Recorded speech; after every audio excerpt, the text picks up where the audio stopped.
তানু পিসি আমাদের মধ্যে উপস্থিত থাকতে পারেনি। দাদু স্মৃতিচারণে তানু পিসির লেখা আমি পড়ে শোনাচ্ছি। যখন প্রথম শুনেছিলাম বেটু বাবার ক্যান্সার ধরা পড়েছে, তখনই বুঝেছিলাম বড্ড কঠিন দিন সামনে। শান্ত, মিতবাক, বিনয়ী আর স্নেহময় মানুষটি যে অসম্ভব কষ্ট সহিষ্ণু, সে কথা ছোটবেলা থেকে জানা। বেটু বাবা মানেই আমার ছোটবেলা, আমাদের বাড়ি, আমার শেকড়। আমি তখন শ্যামল শুভা নই, বেটু বাবার বুচকি, যে অনর্গল বানিয়ে গল্প বলে। আমাদের বাড়িতে নিত্যদিন গনগনে হেসেলে রান্না আর অগণিত পরিচিত অপরিচিত মানুষের আনাগোনার মাঝে বিরক্তিহীন বেটু বাবার সদা হাস্যময় মুখ আর মণিমার হলুদ মাখা ছাপা শাড়ি যেন স্মৃতি হয়ে জমে আছে। লাল কালো চকমিলানো মেঝে আর বড় বড় জানলাওয়ালা অমূল স্মৃতিভবনের একান্নবর্তী দিনগুলোই আমাদের আজও বিনিসুতোয় বেঁধে রেখেছে। সিঁড়ির সোজা ঘরটা জোরে কানাই মামু, বঙ্কু মামু, কখনো রথিন কাকু, মণিমার গলার আওয়াজ, ভরাট অথচ শান্ত, উদ্দাত্ত অথচ স্নেহময় গলার বেটু বাবার আবৃত্তি এখনো কানে স্পষ্ট। বাবা বলতো বাচ্চু অসাধারণ অভিনেতা ছিল। অভিনয় আর আবৃত্তির মতো পুরো পরিবারকে ভালোবাসতো মন ভরে। বাবার পুরনো কথা বলে না কতদিন। বাবা চলে গেছে না ফেরার দেশে। একে একে সবাই চলে গেল। ভালো মা, জেঠু, পিসিমণি, মেজ জেঠু, এই তো কদিন আগেই বোনমা আর জেঠিমা চলে গেল। আমার ছেলেবেলার যৌথ কাহিনী, হইচই, আদর আবদার সব হারিয়ে সময় যেন কান ধরে বুঝিয়ে দিয়ে যাচ্ছে, তুমি আর ছোট নেই, বুড়ো হচ্ছ। তোমার মাথায় হাত রাখার মানুষ কমছে। তোমাদের সেই সব পুরনো দিন, পুরনো বেলা গড়িয়ে এলো, ফুরিয়ে এলো ভানুমতির খেলের মতোই। আসলে প্রত্যেক সংসারকে বেঁধে রাখার, ধরে রাখার জন্য সুতো লাগে, যে সুতো চোখে পড়ে না, নীরবে নিভৃতে যারা দায়িত্ব নেয়, সব সামলে চলে। বেটু বাবা ছিল আমাদের ভঞ্জ পরিবারের সেই বিনি সুতো। বাবা যখন দেবেন জেঠুকে নিয়ে বড়বাজারের বাড়ি এলো, সে সময় বেটু বাবা লক্ষণ ভাইয়ের মতো পাশে দাঁড়িয়েছিল সবটুকু শক্তি নিয়ে।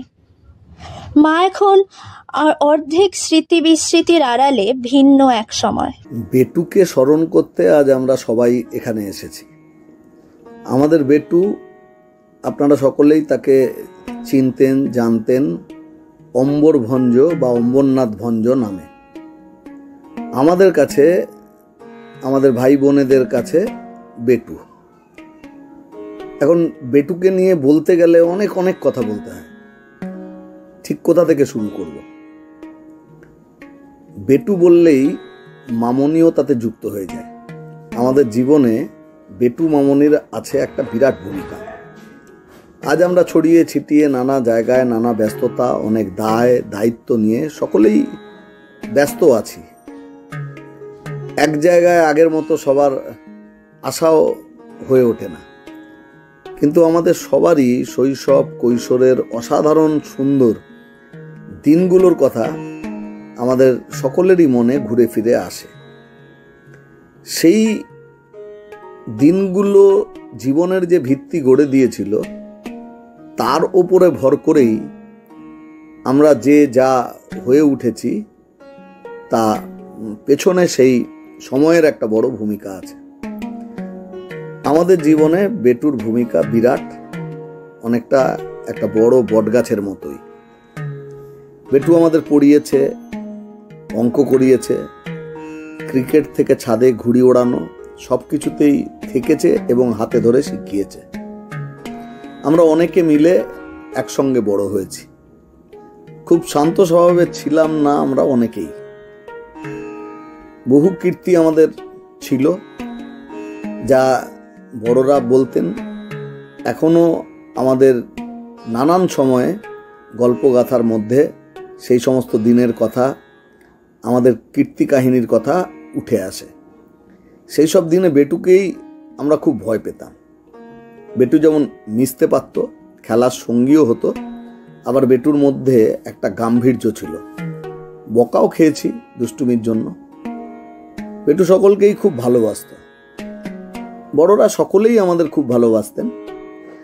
ছোটবেলায় জ্বর হলে কতবার বেটু গল্পের বই কিনে এনে পাশে বসে পড়ে শুনিয়েছে।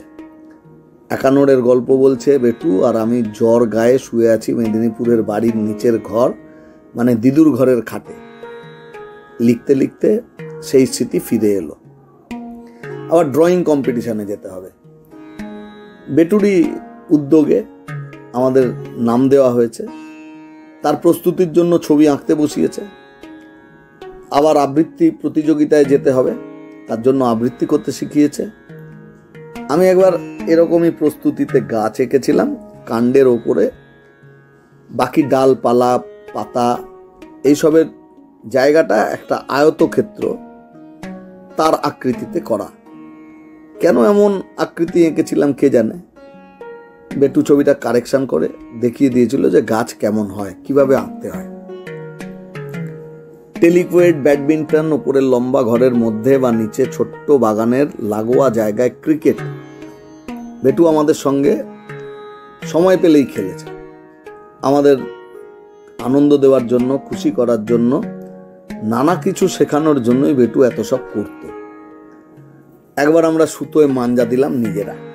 ভালোমার ঘরে পেলাম সুতো, কাঁচ গুঁড়ো করা হলো হামানদিস্তায়, ছিট কাপড় আনা হলো টেলারিংয়ের দোকান থেকে। তার আগে আমরা কেউ কখনো মাঞ্জা দিইনি। দেখেছি দূর থেকে বা শুনেছি বন্ধুদের কাছে। সেই জানা দিয়ে যা হলো, সেই সুতো লাটাই বোঝাই করে একদিন বেটুর সঙ্গে ঘুড়ি ওড়াতে ছাদে যাওয়া হলো। তখন তো আমাদের ছাদে ওঠা বারণ ছিল। কাঁচগুলো ভালো করে গুঁড়ো হয়নি। সুতোর মধ্যে কাঁচের টুকরো, ছোট ছোট টুকরো দেখা যেত। ঘুড়ি কিছুটা ওঠার পরেই সুতো উপড়ে গেল। সুতোটা ঘুড়ি ওড়ানোর উপযুক্ত ছিল না। মাঞ্জা দিতে গিয়ে তা ভিজে আরো নরম হয়ে গেছিল, যা ঘুড়ির টান সামলাতে সক্ষম ছিল না। পরে দোকান থেকে মাঞ্জা দেওয়া সুতো কিনে অন্যদিন ঘুড়ি ওড়ানো হলো। বেটুর অফিস যাওয়ার সময় আমরা বাড়ি থাকলে সবাই মিলে সদর দরজায় গিয়ে দাঁড়াতাম। প্রথম দিকে সাইকেলে যখন যেত, সাইকেলের পেছন পেছন দৌড়াতাম। পরে বেটু স্কুটার ব্যবহার করত। প্রাইমারি স্কুলের গণ্ডি পেরিয়ে আমরা চলে এলাম সালকিয়া। সেটা ছিল ভীষণ কষ্টের, যন্ত্রণার। মেদিনীপুরের বাড়ি, বেটু, মামনি, বাবু, ভালোমা, আরো অনেকে।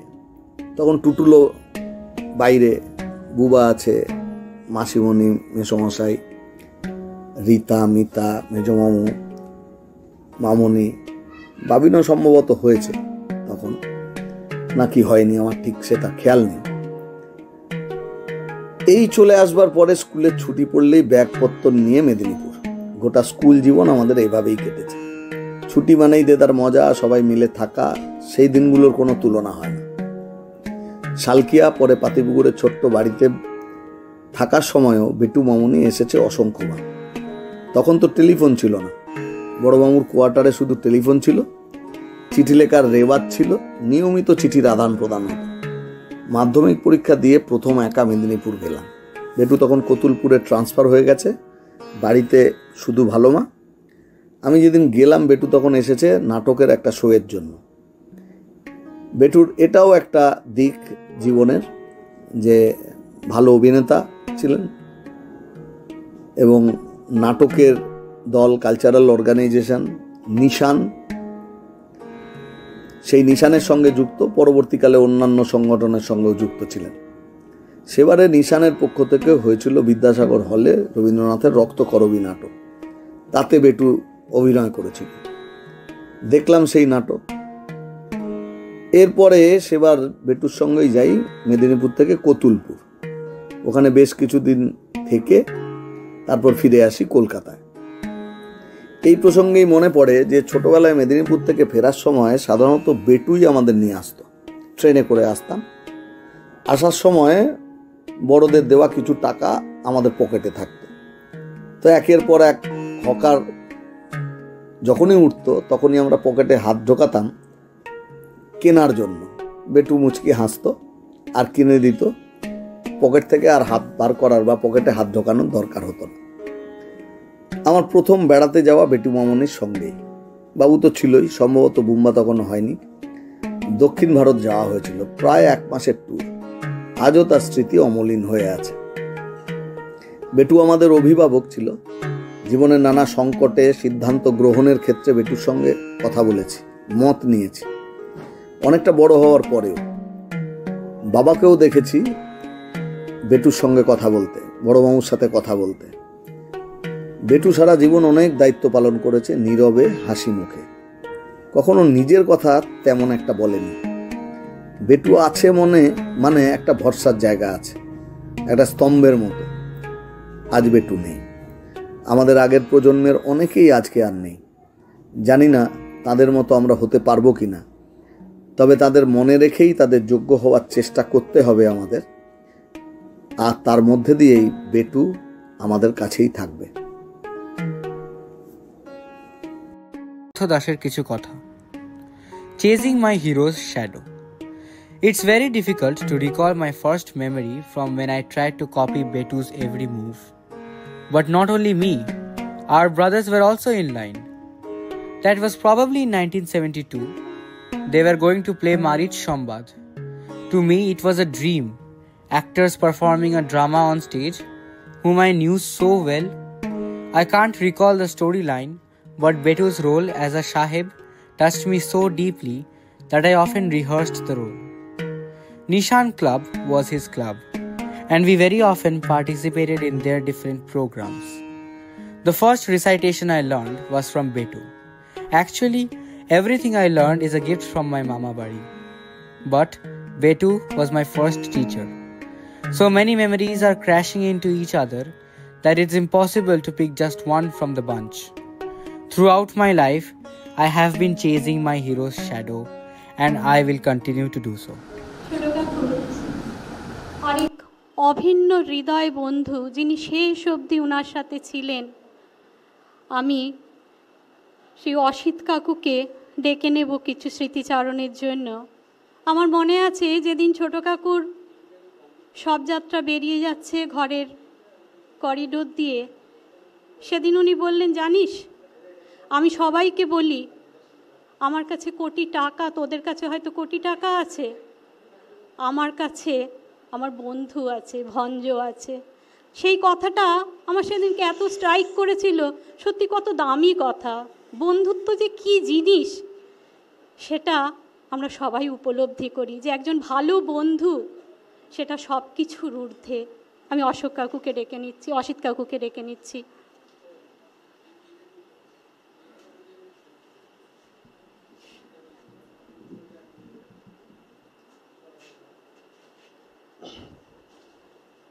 নমস্কার। কাজটা বাস্তবিকই খুব কঠিন। বন্ধুর স্মৃতিচারণা করা আর সেটার নাম দেওয়া স্মরণ সভা আমার কাছে তো খুবই কঠিন। আমার কাছে স্মরণ সবার মধ্যে শেষ হবে না, উল্টোটাও হতে পারত। আমার স্মরণসভায় বাচ্চুভঞ্জ যেত, এটা যে হয়নি তাতে বাচ্চুভঞ্জেরও কোনো ডিসক্রেডিট নেই, আমারও কোনো ক্রেডিট নেই। 1971 সাল এপ্রিল মাস আমার সাথে অমর ভঞ্জ সহ আরও 6 জন বন্ধু আমরা ছিলাম। প্রায় কেউই অম্বর এই নামটা আমরা, অমর নিজেই জানতো কিনা আমি জানি না। আমরা হয় বাচ্চু নাহলে ভঞ্জা। আরেকজন আমার সঙ্গেই আছে দীপক। দীপকের নাম যে দীপক এটা খুব কম মানুষই জানতো। আমরা সবাই বলতাম দীপা, তাতে কারোর ভ্রান্তি হতে পারে। আর ছিল হিমাংশু রঞ্জন সুর, দেবু মুখার্জি, বিমল বর্মন, অধীর কর্মকার আর আমি। এই 6-7 জন আমি আসার পরেই ওরা মেদিনীপুর রাজ্যে ছিল। সেই থেকে সম্পর্ক কখন যে এতটা নিবিড় হয়ে গেছে এটা বুঝতেই পারি না। আমি গ্রামের ছেলে, বলা হয় এক কৃষক, তার গরুর যদি বাছুর হয় আর সে যদি প্রথম দিন থেকে বাছুরটাকে কোলে নিতে থাকে, বাছুরটা ষাঁড় হয়ে যাওয়ার পরেও কোলে নিতে পারে। আমাদের এই বন্ধুত্ব আজ এমনকি আগামী দিন পর্যন্ত অটুট থাকবে, যতদিন আমরা এই কাজে বেঁচে থাকবো এবং আমাদের পরবর্তী প্রজন্ম বেঁচে থাকবে। আমি, দীপা, ভঞ্জ, অধীর, আমরা চারজন একটানা প্রায় 5 বছর কালেক্টরেটের ভেতরে একটা রেস্টুরেন্ট বলা যেতে পারে, ধাবা বলা যেতে পারে, দোকান বলা যেতে পারে, টিফিন করতে যেতাম। একদিনও মিস হয়নি যদি ব্যাংক ছুটি না থাকতো কিংবা যদি আমরা কেউ ছুটিতে না থাকতাম। 1 টাকায় রুটি মাংস তখন থেকে খেতাম। অম্বরভঞ্জ ছিল একজন মহৎ সংগঠক, আমি যেভাবে বুঝেছি। অন্ধের হস্তি দর্শন, ভুল হতে পারে। আমি দেখেছি সকালবেলায় ঘুম থেকে উঠে কাজ দাঁতটা মেজেই বাজার করতে চলে যেত কোতোয়ালি বাজার। পুঁইটাটা হয়তো সোজাই কিনেছিল, কিন্তু বাড়িতে যখন ঢুকছে তখন কুঁজো হয়ে যাওয়ার মতো ব্যাগ থেকে ঝুলে পড়ে যাচ্ছে। পেছনে চায়ের দোকান ছিল, ইলাইয়ের মাংসের দোকান ছিল, পুরানো কিছু বন্ধুবান্ধব, তাদের সাথে চায়ের পর চা আর আড্ডা, এই করতে করতে বাড়িতে আসতো। আমি অধীর একটা রিক্সাতে আসতাম, ভঞ্জকে মাঝখানে তুলে নিতাম, এক রিক্সায় আমরা অফিস যেতাম। আমরা নিচে থেকে ডাকছি ভঞ্জা বলে খেতে বসছি, আমরা সিঁড়ি উপরে উঠে আবার খাওয়া শেষ হাত দিচ্ছি। অফিসে কাজের ক্ষেত্রে একজন বড় সংগঠক ছিল। দীপা তার কথার মধ্যে বলেছে, কেউ সামনের থেকে আর কেউ পর্দার পেছন থেকে। অনেক চেষ্টা করেও অমরভঞ্জকে ইউনিয়নের নেতৃত্বে সামনের সারিতে আনতে পারিনি। এটা আমার সাংগঠনিক অভিজ্ঞতা এবং দক্ষতার অভাব। আর ভঞ্জ তার যে নিজের ভেতরের মধ্যে যে পরিকল্পনা আছে যে নিজেকে শুধুমাত্র ইউনিয়নের মধ্যে গেঁথে ফেললে হবে না, আমাকে নাটকটা করতে হবে, আমাকে সমাজের অন্যান্য অংশে সংগঠিত করতে হবে। এটা শুধু সে সংগঠনের মধ্যেই করেছে তা না, তার পরিবারের মধ্যেও। কজনের সাহস হবে কথা বলার। অনঙ্গ, আমি বয়সের বাড়ির নামটা ভুলে গেলাম, সেদিনই দেখা হলো, এরা নাকি ভঞ্জ পরিবারের মেম্বার নয়। এ কথা কে বলবে? আমি নিজে, আমার যদি বাই চান্স কখনো কোনো কারণে পেটটা কেটে যায় আর যদি কিছু ভাত বেরিয়ে পড়ে, তার অনেকটাই ভঞ্জ বাড়ির ভাত। আমি 40 বছর ডেলি প্যাসেঞ্জারি করেছি। কখনো কোনো সময় আমার নিজস্ব কোনো ফ্ল্যাট ছিল না কলকাতায়। আমার বন্ধুরা যখন বলতো আমি তাদের উত্তর দিতাম, আমার এতগুলো ফ্ল্যাট, একটা নির্দিষ্ট ফ্ল্যাট নিয়ে করবোটা কি? পরিবারটা ও তাই করে রেখেছে। এটা ওদের বংশের হয়তো মাসিমায়ের সময় থেকে বা তারও আগে থেকে হতে পারে, আমি জানি না। কথা প্রসঙ্গে বাবু, বুম্বা, এদের এছাড়া অন্য কিছু হওয়ার ক্ষমতা ছিল না। যে পারভারিশ, যে সংস্কার এবং সেই সংগঠন, পারিবারিক ক্ষেত্রেই হোক, কর্মক্ষেত্রে হোক, নাটকের ক্ষেত্রে হোক, ক্লাব করার ক্ষেত্রে হোক, নিশান হোক, উত্তরণ হোক, ও ছিল দুর্বা ঘাসের মতো। সাধারণত আমরা অন্য গাছের ক্ষেত্রে দেখি একটা পাতা যখন গজায় আর একটা পাতা খসে যায়, খয়েরি হয়। দুর্বা ঘাসের কিন্তু সেটা হয় না, যার জন্য দুর্বা ঘাসকে একেবারে সমূলে তুলেও ফেলা যায় না। অম্বরভঞ্জর পারিবারিক সংস্কৃতিটা তাই। ও যখন বেড়াতে যেত, ওর সাথে আবার মতবিরোধ হয়েছে যে বেড়াতে যাইতো ফর রেস্ট অ্যান্ড রেকুপারেশন, আর ভঞ্জ বলতো ও কাজটা তো বাড়িতেও করা যায়। বেড়াতে যদি যাই একেবারে এক্সট্রিমিটিতে বেড়াবো, পরিশ্রম হবে। সারাদিন বেরিয়ে এসে সন্ধ্যাবেলা কাপড় চোপড় কেচে দিয়ে সেই কাপড় শুকনো করে পরের দিন সকাল আবার দৌড়বে। এটা হয়েছে সাংগঠনিক যে মানসিকতা, সংগঠন করা, মুঠোর মধ্যে ধরে রাখা। দীপক ভট্টাচার্য বলছিল পোস্তর বড়া। পোস্তর বড়ার মাহাত্ম্য এইখানেই যে সমস্ত ছড়িয়ে ছিটিয়ে থাকা পোস্তগুলো একসাথে বাঁধা হয়ে থাকে, তখন সেটার নাম হয় বড়া। আর এই বড়াটাই পোস্তের সমস্ত প্রিপারেশনের মধ্যে খেতে ভালো লাগে, অথবা কাঁচা পোস্ত বাটা, কারণ সেখানে পোস্তগুলো সে মিশে যায়। ভঞ্জর স্মৃতিচারণা করতে গেলে, ভঞ্জর কন্ট্রিবিউশনের কথা আলোচনা করতে গেলে, ভঞ্জর এই গুণগুলির কথা বাদ দিয়ে আমি অন্তত পারবো না। 1971 সাল থেকে 2025 এই যে সম্পর্কটা ছিল, কখনো ভৌগোলিক দূরত্বে খানিকটা বেড়ে গেছে, কিন্তু মানসিকভাবে পুরো পরিবারের, আমি অথবা দীপক, ভঞ্জের সমস্ত নিকটাত্মীয়দের প্রত্যেককে আমরা চিনি। আমার প্রত্যেকটি নিকটাত্মীয় ভঞ্জের পরিবার চেনে। এটা ওর সাংগঠনিক দক্ষতা। হ্যাঁ,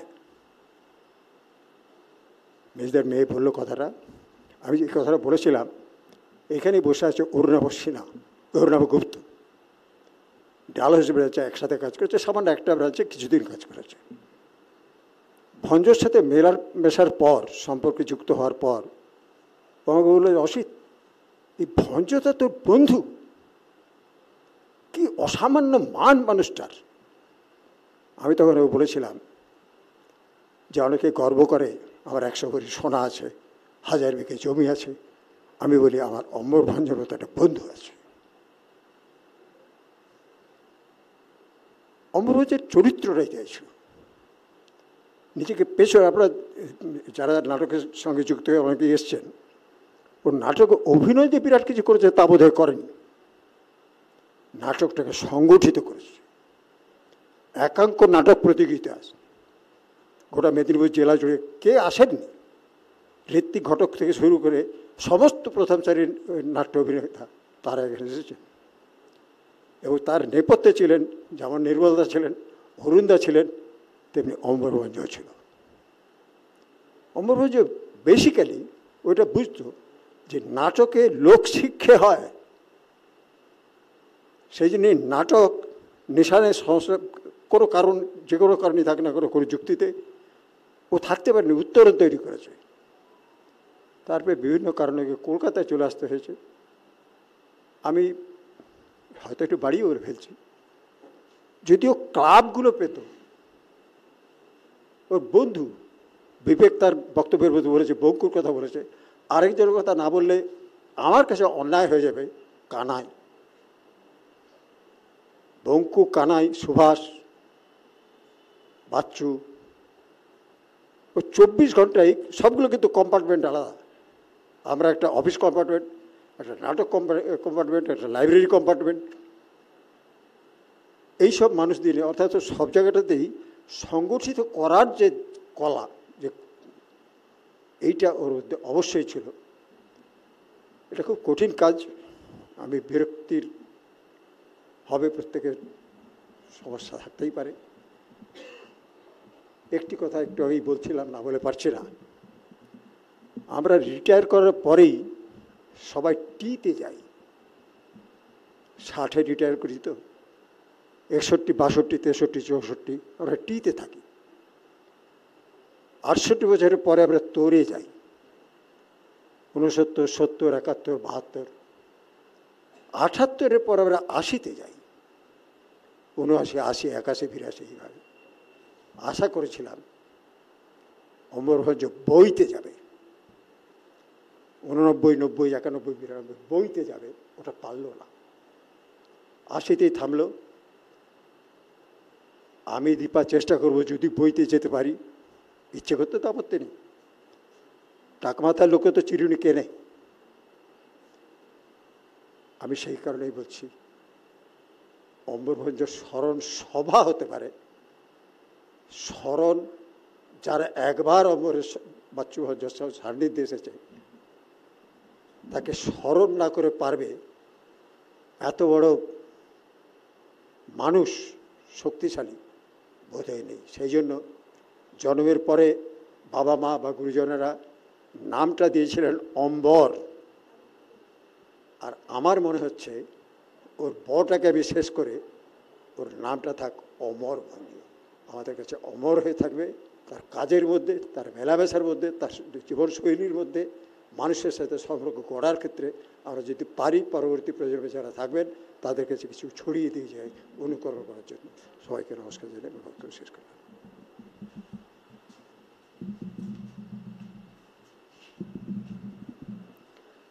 ধন্যবাদ কাকু, সুস্থ থাকুন, ভালো থাকুন, এটাই আমাদের কাম্য। ছোট কাকু সর্বক্ষণের সঙ্গী তার ছোট নাতি অরিত্রিক ভঞ্জ। সে সর্বক্ষণ তার দাদুর সাথে লেপ্টে আছে এবং দাদুও তাকে নিরন্তর শিখিয়ে চলেছে। তার গল্প বলা, কবিতা বলা, কবিতা শেখানো ইত্যাদি বিভিন্ন দিক। আমরা অরিত্রিকের গলায়, মানে অরিত্রিকের কাছেই তার কিছু কথা দাদুর সম্বন্ধে শুনে নেব। দাদু আমাদের সবার চেয়ে বড় ও সবার প্রিয়। তার চলে যাওয়ায় আমাদের মনে ভীষণ আঘাত দিয়েছে। আমরা চারজন, অর্থাৎ আমি, দাদা, দিদি ও ছোটদি, দাদুর কাছেই গল্প শুনে রাতেও দুপুরে ঘুমিয়েছি। সে আমাদের প্রচুর গল্প শুনিয়েছেন ও কবিতা শিখিয়েছেন। যে কোনো অনুষ্ঠানের জন্যে আমরা দাদুর কাছেই গিয়ে কবিতা মুখস্থ করতাম। আমাদের কখনো কোনো বাংলা বানানো অসুবিধা হলে দাদুই সেটি ঠিক করে দিত। আমাদের সবার আবদার মেটানোর মানুষ আমার দাদু। আমার যত গোপন জিনিস আমি সব দাদুর জিম্মায় রেখে দিতাম। সেই ছিল এই সব জিনিসের একমাত্র রক্ষাকর্তা। দাদুর সঙ্গে এইরকম হাজারো স্মৃতি আজীবন আমার সঙ্গী হয়ে থাকবে। ছোট কাকুর অদম্য ভালোবাসা নাটক, তিনি ছিলেন নাট্যশিল্পী এবং তিনি নাট্যগোষ্ঠীর সাথে যুক্ত ছিলেন।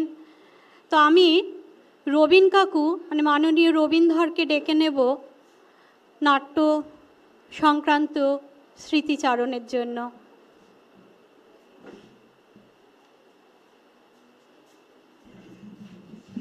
নমস্কার।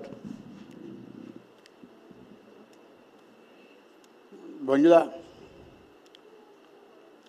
বলছে, ভঞ্জদার বন্ধু, অভিন্ন বন্ধু, নাটকে যান বঙ্কুদা, ডাক্তারবাবু বলেছে তার ভাই।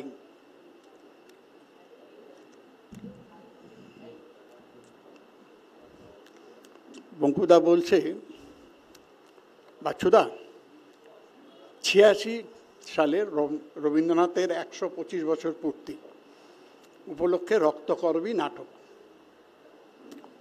তা ভঞ্জদাকে বলছে বা বাচ্চুদাকে বলছে, সর্দারের চরিত্র কেউ করতে চাইছে না। আমাদের সর্দারের চরিত্র ভালো করার লোক আছে, আমাদের উত্তরণে। কি করব বলুন? বিশু পাগলও পাচ্ছি না।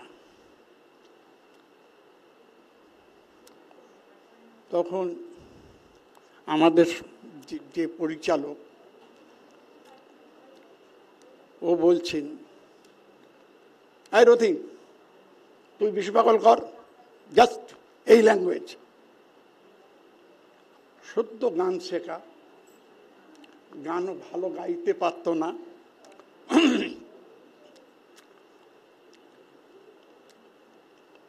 বাচ্চুদাকে বলল বঙ্কুদা, সর্দারের লোক পাচ্ছি না।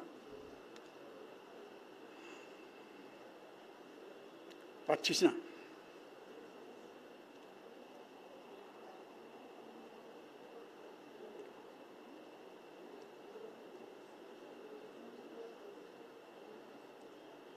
আমি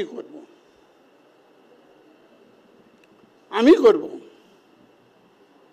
এই আমাদের অম্বরদা, মানে বাচ্চুদা, সাংগঠনিক ক্ষেত্রে আমাদের উত্তরণকে উন্নতশালী করেছিল।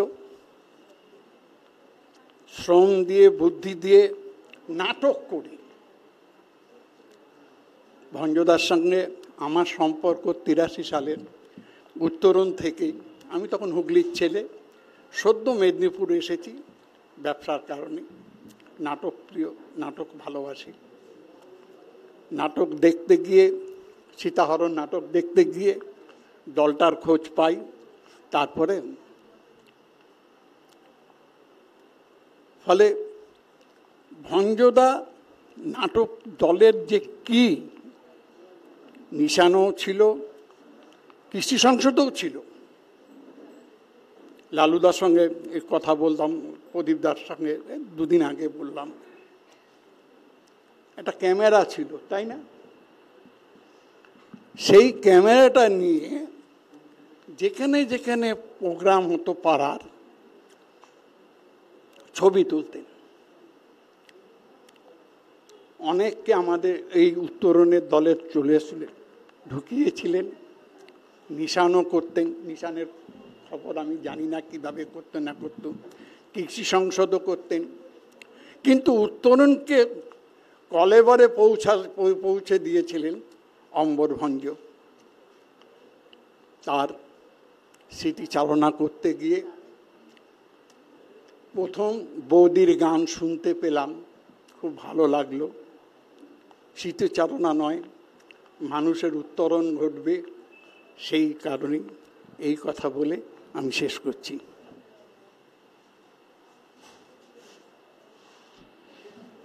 ধন্যবাদ কাকু। অমরনাথ ভঞ্জ ছিলেন নাট্যশিল্পী এবং মেদিনীপুরের নাট্যাভিনয়ের ইতিহাসে অমরনাথ ভঞ্জের অবদান রয়েছে। বঙ্গ রঙ্গমঞ্চের ১৫০ বছর উদযাপন কমিটি ২০২২ সালে অমরনাথ ভঞ্জকে শংসাপত্র প্রদান করে। যদিও সেই সময় উনি অসুস্থ ছিলেন, সদ্য তখন ক্যান্সার ধরা পড়েছে, ফলে উনি সশরীরে সেই শংসাপত্র গ্রহণ করতে পারেননি। আমি ধন্যবাদ জানাই বঙ্গ রঙ্গমঞ্চের ১৫০ বছর উদযাপন কমিটিকে। আমাদের পক্ষ থেকে তাদের আমরা ধন্যবাদ জানাই। আমরা এরপরে দাদু সম্বন্ধে আরও ২-৪ কথা শুনে নেব ওনার আরেক নাতনি অহনা ভূঁইয়ার কণ্ঠে। বেটু দাদুর কথা মনে করতে বসলে প্রথমেই মনে পড়ে ভাই ফোঁটার কথা। ভাই দাদাদের ফোঁটা দেওয়ার পর শুরু হতো আমাদের দাদু ফোঁটা। শাড়ি দিয়ে বসতো ৩ দাদু, আর আমরা একে একে ঠিক ভাইদের মতন করেই ফোঁটা দিতাম। আর তারপরেই হাতে উঠে আসতো রঙিন কাগজে মোড়া নতুন নতুন সব গল্পের বই। হয়তো সেখান থেকেই আমার গল্পের বই পড়া শুরু। প্রতি বছরই দাদুর থেকে পাওয়া বইয়ের অপেক্ষায় থাকতাম, আর অদ্ভুতভাবে প্রতিটা বইই পড়ে ভালো লাগতো। বেটু দাদুকে কখনো রাগী মনে হয়নি বলবো না, বরঞ্চ বলা ভালো হালকা ভয়ই পেতাম। তবে আমাদের ভাই বোনদের কখনো কোনো উদ্যোগেই তার না শুনিনি। সে সারা বাড়ি ছড়িয়ে ছবি আঁকাই হোক বা ভর দুপুরে ক্রিকেট খেলা, দাদু সাথ দিয়েছে। এমনকি শেষ বয়সে এসে হসপিটাল বেডে শয্যাশায়ী অবস্থাতেও আমরা কোথায় আছি, কি পড়ছি সব খবর রেখেছে। দেখা হলেই একগাল হেসে জিজ্ঞেস করতো, কী রে তোরা কেমন আছিস? আমি কিন্তু ভালো আছি। সেই হাসি দেখে বোঝাই দিয়েছিল যে মানুষটা ভেতরে ভেতরে এত যন্ত্রণা পাচ্ছে। এখনও মনে পড়ে, শেষ দেখা হওয়ার দিন অবধিও যতবার জিজ্ঞেস করেছি বারবার একই উত্তর এসেছে, ব্যথা? না না, ওই অল্প একটু আছে আর কি।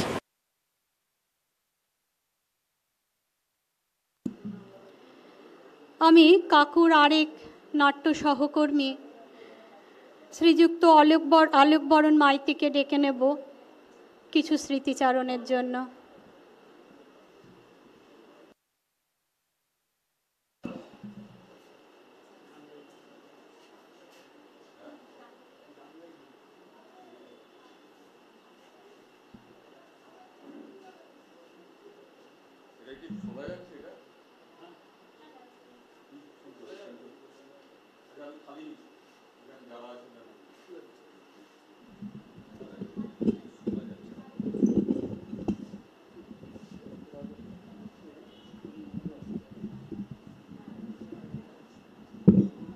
হ্যালো হ্যালো চেক, হ্যালো,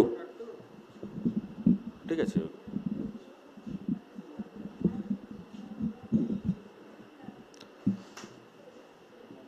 যারা উপস্থিত আছেন তাদেরকে আমার শ্রদ্ধা এবং সম্মান। অনেক রকম স্মৃতিচারণের অনেক কথা মনে হয়, কিন্তু সবাই বলবেন সেই উত্তরণ। মেনলি আমি গান করি, মানে আমার পরিচয় মেদিনীপুরে যারা জানেন আমি গান করি, কিন্তু কলেজ থেকে মেদিনীপুর কলেজ থেকে পাস করার পর হঠাৎ কিছু এই লোকজন, তার মধ্যে মাস্টারদের ছিলেন, মাস্টারদেরকে আপনারা এখানে সবাই চিনবেন না হয়তো, আরেকজন ছিলেন আমাদের ভঞ্জদা, মানে ওই সময়টা চুটিয়ে নাটক করেছি আমরা, মানে সেই দিন ভোলা যাবে না আর কি। রক্তকরবী এই বললেন সর্দার করেছিলেন, দুবার না একবার, দুবার মনে হয়, দুবার করেছিলেন। পরে সর্দার করেনি, সর্দারের চরিত্রটা আমাকে দিলেন। রক্তকরবী 3 বার হয়েছিল, তা আমি করেছিলাম একবার। ভঞ্জদার সম্বন্ধে একটাই কথা বলবো আমি, যে প্রায় আমাদের মতোই লম্বা, কিন্তু হাঁটার একটা অনন্য ভঙ্গি ছিল। যারা দেখেছেন তাকে হাঁটার কিন্তু মানে আমাদের গোড়ায় লিটা পড়তো, কিন্তু উনি সামনে টো দিয়ে একটু চলতেন, সেই হাঁটাটা কিন্তু একটা ইউনিক। যখন উনি রক্তকরবীতে ওই চরিত্রটা করলেন, সর্দার চরিত্রটা, ওই স্টেজ দিয়ে হেঁটে যেতেন না, সেটা আমি দেখতাম আর কি, একটু আস্তে। যারা দেখতেন তারা যে এইভাবে হেঁটে যেতেন আর কি। আমি অনেকবার নকল করার চেষ্টা করেছি পরের অভিনয়, কিন্তু আর পারিনি আমি। তো পারিবারিক সূত্রে এই যে বুম্বা এত বড় হয়ে গেছে, তার ছেলেও ক্লাস 10-এ পড়ে, দেখে মানে এত ভালো লাগছিল আর কি। বুম্বা হঠাৎ ভঞ্জদা বললেন যে ওকে গান শেখাও তো তুমি। তখন রামায়ণ সিরিয়াল হতো, রোববার দিন ওদের বাড়িতে যে টিভি দেখতাম, তখন শুরু হয়েছে আর কি। তো গান শেখাতে যেতাম, সেসব স্মৃতি। শান্তিদি তো ভালোই গান করেন, মেঘের পরে মেঘ জমেছে, আপনাকে স্যালুট জানাচ্ছি। অনেক কথা আসছে, কিন্তু যেটা আমি করি সেই কাজটা আমি 3 মিনিট সময় নেব। পরিবার অনেক বড় হয়ে গেছে, এসে দেখলাম শান্তিদি এবং তার ছেলে এবং নাতি নাতনি যারা আছেন, তারা দাদুরই শোক কাটিয়ে উঠুক, একদিন কাটাতে হবে, আমাদের সবাইকে এগোতে হবে। এই বার্তা দিয়ে শান্তি মানে অম্বদাকে তো প্রণাম, যেখানে থাকুন তাকে প্রণাম জানাচ্ছি। নয়ন ছেড়ে গেলে চলে, নয়ন ছেড়ে গেলে চলে,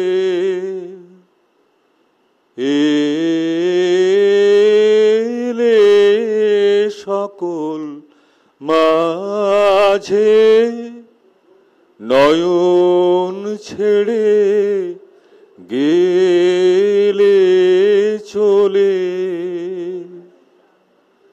তোমায় আমি হারাই যদি, তুমি হারাও না, হারাও না, হারাও না যে, নয়ন ছেড়ে গেলে চলে। ফুরায় যাবে মিলন রাতি, তবু চির সাথের সাথী, ফুরায় না তো, ফুরায় না, ফুরায় না তোমায় পাওয়া। এসো স্বপন সাজে, নয়ন ছেড়ে গেলে চলে, তোমার সুধা রসের ধারা গহন পথে এসে, ব্যথারে মোর মধুর করি, নয়নে যায় ভেসে গহন পথে এসে শ্রবণে মোর নব নব শুনিয়েছিলে যে সুর তব, শ্রবণে মোর নব নব শুনিয়েছিলে যে সুর তব, বিনা থেকে এ তোমার বিনা থেকে বিদায় নিল, তোমার বিনা থেকে চিত্তে আমার বাজে, নয়ন ছেড়ে গেলে চলে, এলে সকল মাঝে, নয়ন ছেড়ে গেলে চলে।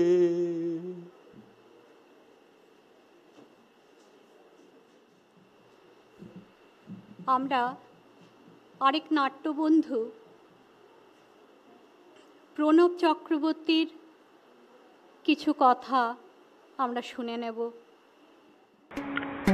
খবরটা শুনলাম, খবরটা শুনে নিশ্চয়ই দুঃখিত হয়েছি তো বটেই, কেননা অম্বর বাচ্চু আমার পুরনো দিনের বন্ধু।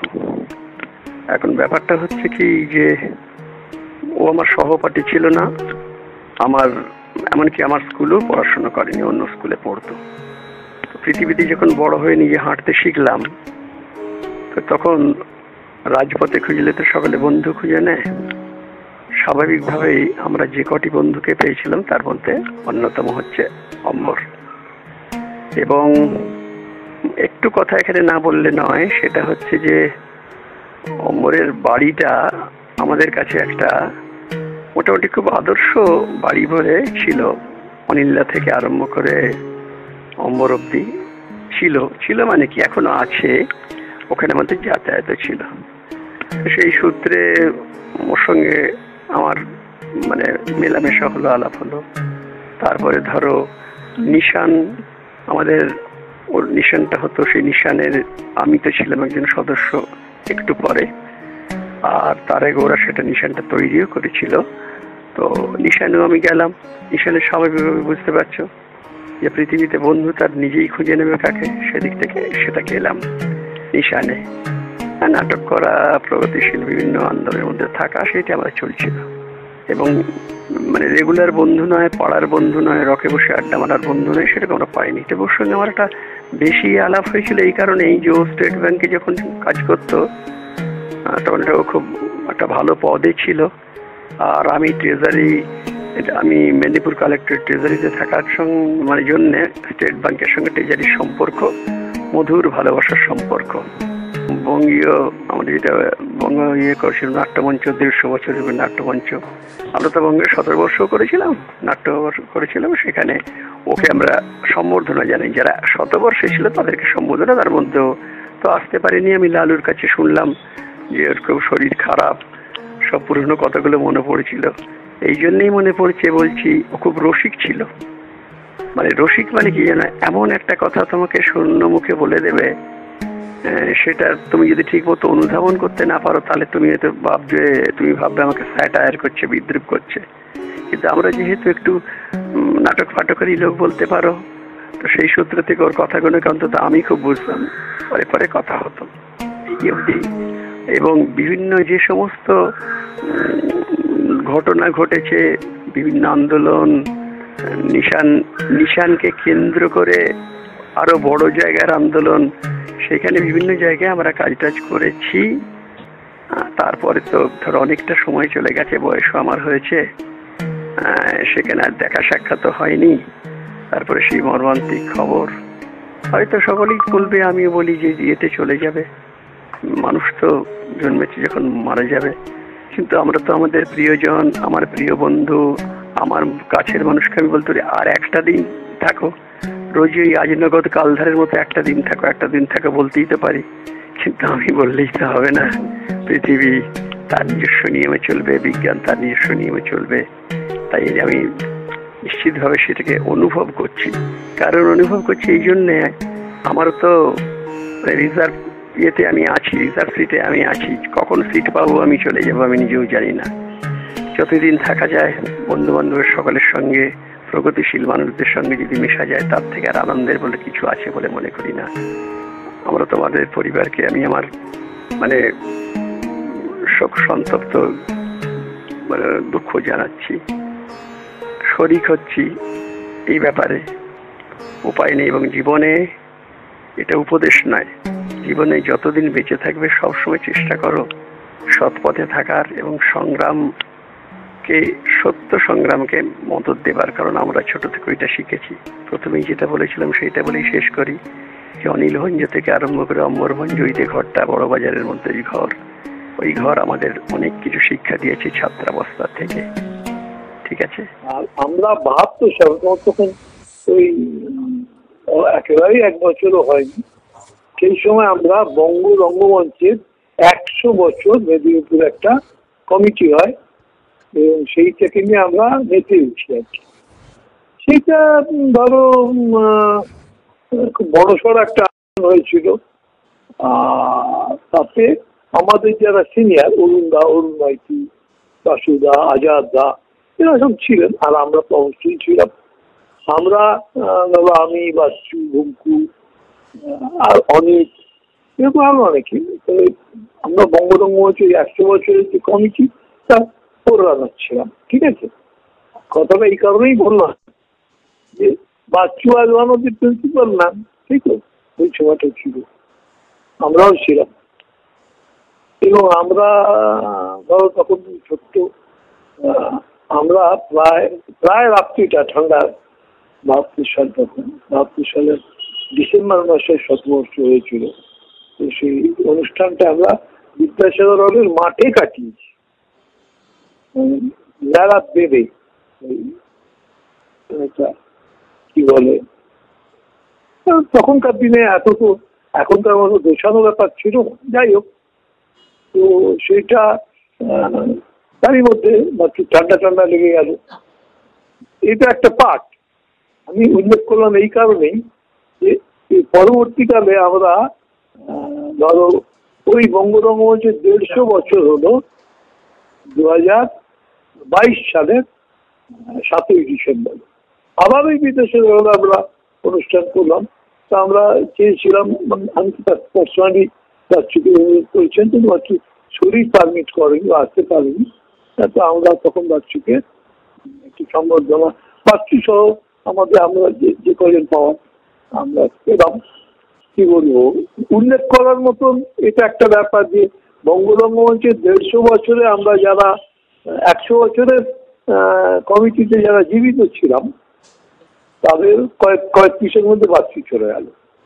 আর যেটা তোমার ভালো লাগতে পারে, লাগা কথা আমি জানি না, বাবা তোমাদের সঙ্গে গল্প করেছি নিশ্চয়ই আগে, আমরা খুব অল্প বয়সে, খুবই অল্প বয়সে, তখন আমাদের একটা ক্লাব ছিল। তখন এই নিশান টিশান কিছু না, নিশান কিছু না, তখন একটা ক্লাব হয় গোলকুয়ার চোখের ওই দিকে, এবং সেই ক্লাবটার নাম হলো CBD club. CBD, C for Calcutta, B for Bengal, D for Delhi, CBD club. এরা একটা ক্লাবের নাম করে আমরা কিছুদিন চালালাম। এবং সেই ক্লাব, সেগুলো কোনো কালচারাল অর্গানাইজেশন ছিল না, বলতে পারো সরস্বতী পুজো করার জন্য ক্লাব করার মতন, বা ফুট টেনিস খেলার মতন। আমরা কৃষ্টি সংসদের মানে তখন লুমিনারিজ ছিল, কৃষ্টি সংসদের অভিনেতা, অর্গানাইজার, ভালো ভালো সব লোকজন ছিলেন। আমরা ছিলাম ভলান্টিয়ার। আর কৃষ্টি সংসদে যে মানে মেন ফাংশন আমাদের চোখে, তার একটা অ্যাট্রাক্ট করেছে নাটক তো বটেই, নাটকটা সঙ্গে সঙ্গে জেলা শিল্পকলা প্রদর্শন। প্রথমে জেলা বলে বলতো না, শিল্পকলা প্রদর্শন সেটা কিন্তু অসাধারণ ব্যাপার। আগে বিদ্যাসাগর বিদ্যাপীঠ, আমরা যেটাকে বাংলা স্কুল বলি, সেইখানে শিল্পকলা প্রদর্শনী হয়েছে, দুর্দান্ত জিনিস। তারপরে সেটা শিফট করে কলেজে, কয়েক বছর চলে, এবং ওটা তারপর কৃষ্টি সংসদ স্কুলে যখন আমরা বেরিয়ে যাই বা বের করে দেওয়া হয়, তারপর ওটা অ্যাবান্ডান হয়ে যায়। আমরা নিশান করার পর বেশ কয়েক বছর আমরা আবার ওই শিল্পকলা প্রদর্শনী চালু করি। আর আমাদের যেটা নাটকের ব্যাপার, সেটা ধরো আগে আমাদের আমরা সবাই যার মতন করে অস্ত্র সনাতন নাটক করার জন্য, তো আমাদের 61-এ ধরো এই রবীন্দ্র জন্ম শতবার্ষিকী, তো সেই সময় খড়গপুরে আমরা একটা ওই নাট্য প্রতিযোগিতা করতে যাই তার ঘর নিয়ে। সেটা একটা পাঠ বাবা ছিল, ছিল, আমরা তারপরে প্রাইজও পাই। সেখানে ধরো চিত্রপাল, জ্ঞান মিত্র, এরকম তখনকার দিনে মশালের যারা খুব উদীয়মান শিল্পী বা প্রতিষ্ঠিত শিল্পী খড়গপুরে, তারা জাজ টাজ ছিলেন। যাই হোক, এটা একটা পাঠ। তারপর আমরা খানিকটা থিতিয়ে যাই, মানে নাট্য চর্চার দিক থেকে। সবচেয়ে বড় ব্যাপার হলো আমাদের কাছে যেটা মানে কমতি ছিল, তা হলো অভিনেত্রী পাওয়া, মহিলা অভিনেত্রী পাওয়া। প্রায় নাটকেই মহিলা চাই, আর আমাদের মহিলা কে অভিনয় করবে, কোন বাড়ি, কোন মেয়ে, কোন কলেজের মেয়ে, কোন স্কুলের মেয়ে অভিনয় করতে হবে। তখন এটা একটা প্রতিবন্ধকতা ছিল। আস্তে আস্তে করে সেসব প্রতিবন্ধকতা কেটেছে, কিন্তু ওই সময়টা তো ছিল। ফলে আমরা বিভিন্ন বইয়ের দোকানে যেতাম, আধা ঘন্টা, 3 কোয়ার্টার, 1 ঘন্টা বসতাম, নাটকের বই পড়তাম, এবং ইনভেরিয়েবলি চেষ্টা করতাম মহিলা বই বর্জিত নাটক, মহিলা চরিত্র বর্জিত নাটক, এরকম নাটক। আমাদের কপালে সেরকম নাটক খুব একটা সংখ্যা বেশি ছিল না। রবীন্দ্রনাথ একমাত্রই ডাকঘরই করেছিলেন এরকম। আর তো মহিলা চরিত্র বর্জিত নাটক উল্লেখ করার মতো, এবং আমাদের স্ট্রেংথটা আমরা করতে পারবো, এটা তখন চাপ ব্যাপার ছিল। তারপর আমরা আস্তে আস্তে করে একটা মানে ঘটনাক্রম হলো। এরপর ধরো 59 সেই সময় শিশির ভাদুড়ী মারা যান। শিশির ভাদুড়ী মারা যাওয়ার পর তারপর আমাদের মেদিনীপুরে আমরা যুব সংঘ থেকে শিশির নাট্য প্রতিযোগিতা চালু করি বিদ্যাসাগর হলে, একাঙ্ক নাটক প্রতিযোগিতা। এটা আমরা করি 62, 63। সেই সময় আবার আমরা একজোট হই। আমরা একজোট হয়ে তখন ওই প্রতিযোগিতাকে কেন্দ্র করে আমরা খুব উঠে পড়ে দাঁড়ি। তো আমাদের নিজেদের নাটক করার থেকে তখন মানে ওই বলে না পাগলের গোবরে আনন্দ, সেরকম হতো আর কি। আমরা নাটক করাতে পারবো, কোনো একটা পাড়ায় গিয়ে একটা দল তৈরি করে তারপর আমরা করতাম, অভিনয়ের তাদের সাহায্য করতাম, এরকম নাটকটা দাঁড়াতো। শিশির নাট্য প্রতিযোগিতা কিছু কাজ চললো, তারপর সেটাও কালের নিয়মে বন্ধ হয়ে গেল। সবটাই অর্থের ব্যাপার। তারপর আমরা নিশান থেকেও পরবর্তীকালে একান্ত নাটক প্রতিযোগিতা করলাম, বেশ কয়েক বছর করেছিল, টানা বেশ কয়েক বছর, তারাও বন্ধ হয়ে গিয়েছিল। এবার এই যে গোটা ব্যাপারটা, এই সমস্ত মানে ক্রিয়াকলাপে বাচ্চুত্ব একটা উল্লেখযোগ্য ভূমিকা ছিলই। ধরো আমরা যখন মানে কৃষ্টি সংসদ থেকে রায় বিতাড়িত, তখন আমাদের মানে পা ফেলার জায়গা নেই, অথচ আমাদের আকাঙ্ক্ষা আছে আমরা কি করব, আমাদের একটা জায়গা চাই, আমাদের মানে অভিনয় করার খুব সাথ, কে করবে, মানে কে আমাদের সেই চেষ্টা দেবে। তখন আমরা বাচ্চু, আমি, বিরতি, এরকম আরো কয়েকজন, তো আমরা অনর্গল চেষ্টা করতে থাকি। চেষ্টা করতে করতে অবশ্যই সেখানে অসুবিধা হয়েছিল। তো এই চেষ্টা করতে করতে করতে করতে কিছুতেই ক্লিক করছে না, কিছুতেই ক্লিক করছে না। আমরা এক একটা তা আমরা ওই কি বলে, তুমি তো জানো ওই যে সেন্ট্রাল কোঅপারেটিভ ব্যাংকটা আছে ছোট বাজারে, তার উপরে একটা ছোট্ট হল ছিল। ওই হলের উপরে আমরা কি করলাম, আষাঢ় প্রথম দিবসের মধ্যে একটা অনুষ্ঠান চালু করলাম। গান টান গাওয়া, আবৃত্তি চাবৃত্তি করা, এবং অভিনয় নয়, অথবা আমাদের এক্সিস্টেন্সটা এক্সপোজ করার চেষ্টা। কিছুদিন চলতো, কয়েকটা প্রোগ্রামে আমরা টুকটাক টুকটাক, কিন্তু এগুলো তো স্পোরাডিক, এগুলো তো একটা সিস্টেমেটিক হইতে হয় না, হয়নি। তারপর আমরা একটা সিস্টেমেটিক হইতে করার জন্য মিশন আমরা করি 68-এ। তারও আগে একটা খুব মজার ঘটনা আছে। 67-এ আমরা যাই নির্বাচনী নাটক করতে সিংলায়। এখন যেখানটা পটচিত্র হয়, নয়া পটচিত্র, যেখানটা পটচিত্র গ্রাম বলে পরিচিত, সেই নয়া গ্রামে আমরা পৌঁছই নাটক করতে যাওয়ার সময়। তো সেখানে নাটক করতে যাওয়ার আগেই বাসে আমরা এক তুমুল কাণ্ড করি, মারপিট। হ্যাঁ, তখনকার দিনের যিনি ওই এলাকায় একজন মাস্টারমশাই কংগ্রেসী ছিলেন, তার সঙ্গে আমাদের তুমুল বিতণ্ড হয়, মারপিট হয়।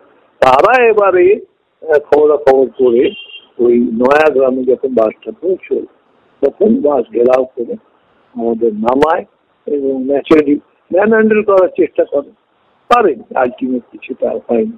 কিন্তু সেটা একটা অদ্ভুত অভিজ্ঞতা। এইটা আমাদের নাটক করতে যাওয়ার একটা বিচিত্র অভিজ্ঞতা, 1 নম্বর একটা ব্যাপার বললাম। আর একটা অভিজ্ঞতা হলো জুলিয়াস লিখিত নাটক। আমি বাচ্চু, তোমার ওই কল্যাণ, আমাদের অল্প নির্মল দত্ত, সামান্য কয়েকটা প্ল্যান নিয়ে জুলিয়াস লিখিত নাটক করতে গিয়ে আমার এখন এক্সাক্ট জায়গাটা মনে পড়ছে, হয় চন্দ্রকোনা অথবা কোথাও একটা, মনে হচ্ছে চন্দ্রকোনা বা ঘাটাল। ওইখানে অভিনয় করতে গিয়ে বাচ্চুর পা ভেঙে যায়, মানে ওই বক্সে পা ঢুকে যায়, গিয়ে পাটা ভেঙে যায়। তারপরের দিন শো, কি করা যাবে, তখন অরুণদাকে দিয়ে আমার হয়। অরুণদা বাচ্চু জোরদার, সে এক কাণ্ডে, মানে এগুলো সব অদ্ভুত অদ্ভুত অভিজ্ঞতা। আর এখন বেশি বেশি করে মনে পড়ছে এইসব কথাগুলো। আমাদের সময় কমে আসছে, কি করবো। যাই হোক, মানে সোজা কথাই তোমায় বলছি যে এ একটা আমাদের মানে মনে মনে ধরে রাখার মতন অনেকগুলো টুকরো টুকরো টুকরো টুকরো ঘটনা, যা সবটা বলতে পারছি না মানে সবটা একসঙ্গে মুখে আসছে না বা মাথায় আসছে না, এই আর কি। মনে পড়লে বলা যাবে এমন একটা ব্যাপার। কিন্তু সাম এফেক্ট যা দাঁড়ায় সেটা হলো we enjoyed the time, we enjoyed our time, ভীষণভাবে আমরা টাইম। দীর্ঘদিনের সহকর্মী শ্রীযুক্ত সদানন্দ বটকব্যাল মহাশয়, ওনাকে আমি ডেকে নেব। উনি কাকুর উদ্দেশ্যে একটা ছোট্ট কবিতা লিখেছেন এবং সেটা তিনি স্মৃতিচারণায় পাঠ করবেন। স্মৃতিচারণা একটা খুবই ভালো জিনিস, একটা অন্যরকম জিনিস, যেটা বাঙালিদের জেনারেলি হয় না। খুব খুশি হয়েছে আজ আমি, আজ তার যে পরিবারবর্গ এই ডিসিশনটা নিয়েছেন, স্মৃতিচারণা, সমস্ত বন্ধু বান্ধব, আত্মীয় স্বজন, অত্যন্ত ভালো জিনিস। অম্বর আমার থেকে 2 বছরের ছোট। 1940-তে আমার জন্ম, যদিও আমার হেডমাস্টার মশাই 2 বছর কমিয়ে দিয়েছিলেন। ব্যাংকের বয়স আমার 1942, সেই হিসাবে অম্বর আমি 1 বয়স, তা নয়, অম্বর আমার থেকে 2 বছরের ছোট। বাঁকুড়া জেলা স্কুলের হেডমাস্টার মশাই, আমি বাঁকুড়া জেলা স্কুলের ছাত্র ছিলাম, প্রত্যেকেরই 2 বছর করে বয়স কমিয়ে দিয়েছিল। যাই হোক, অম্বরকে যেভাবে দেখেছি আমি খড়গপুর IIT ব্রাঞ্চে একসঙ্গে কাজ করতাম, আমি এইরকম মানুষ খুব কম দেখেছি যে জীবনে যতদিন কাজ করেছি কোনোদিন দেখিনি যে অম্বরের সঙ্গে কারো কোনো ঝগড়া বিবাদ, কোনো অশান্তি বা কোনো কিছু হয়েছে, কোনো কিছুই ঘটনা। এত শান্ত স্বভাবে ছিল, যেটা বারবার তার কথা মনে হয় তার।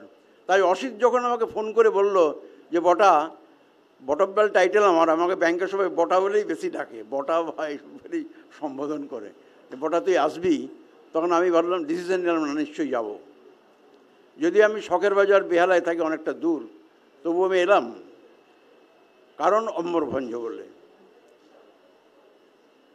অম্বরের সঙ্গে কাজ করে যে আনন্দ পেয়েছি, সবসময় তার মধ্যে কথা বলার মধ্যে যে একটা যোগ করার মতো প্রবণতা ছিল অম্বরের।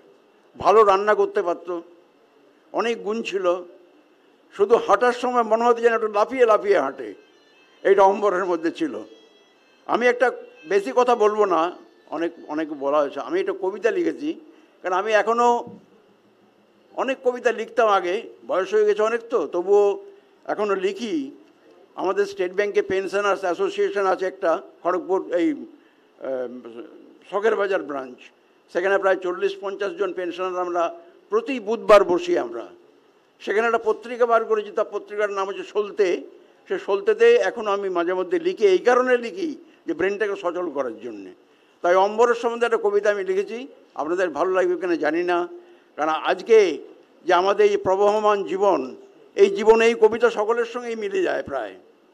এই প্রবহমান জীবনে এইভাবেই জীবন চলে, শেষ গোড়ার থেকে শেষ পর্যন্ত এইভাবেই চলে। কবিতাটা শুনুন।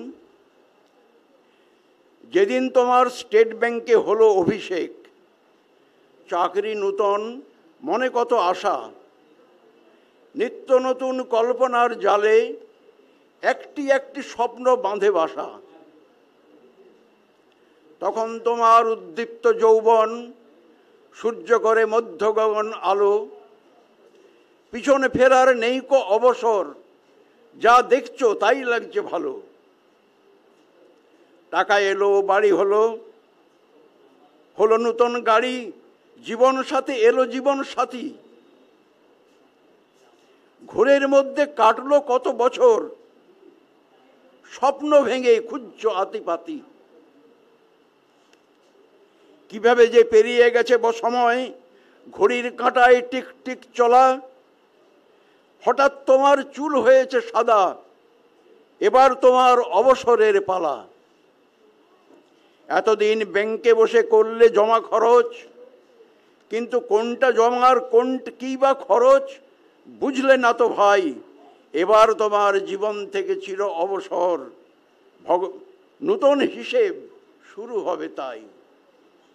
ভগবানের কাছে শুধু করিয়ে প্রার্থনা, যাদের অম্বর রেখে গেল পিছে, তাদের এই বর্ণময় জীবনের পথে তোমার আশীর্বাদ থাকে যেন সাথে। ধন্যবাদ। ধন্যবাদ কাকু। আমি আরেক নাট্যবন্ধুকে ডেকে নেব। তিনি আমাদের ভীষণ পরিচিত, ভীষণ প্রিয় রথীন কাকু, রথীন্দ্রনাথ দাস, রক্তকরবীর বিশু পাগলা।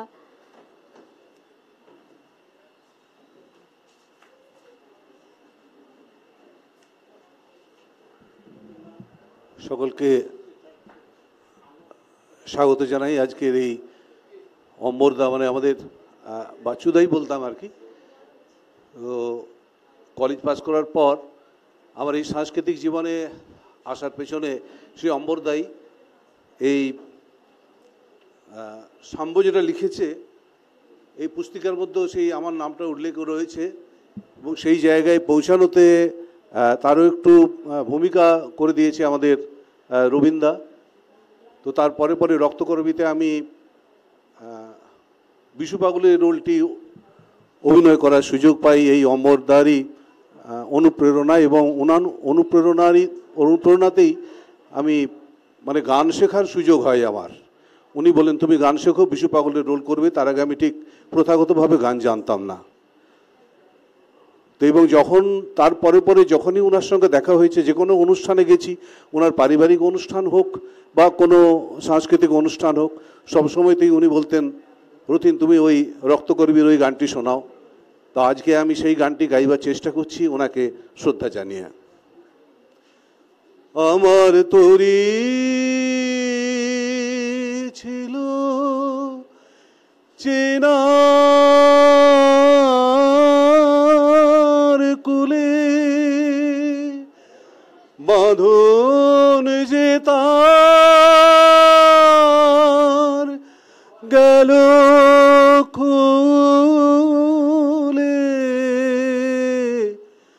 আমার তরি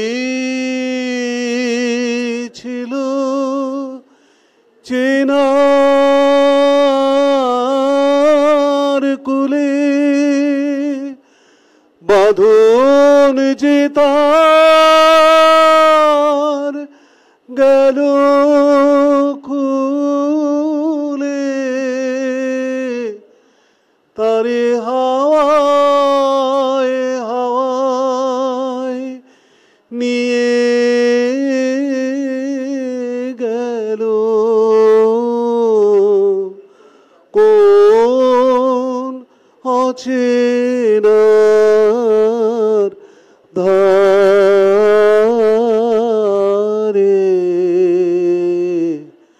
ও চাঁদ চোখের জলের লাগলো জোয়ার, দুঃখের পারাবারে।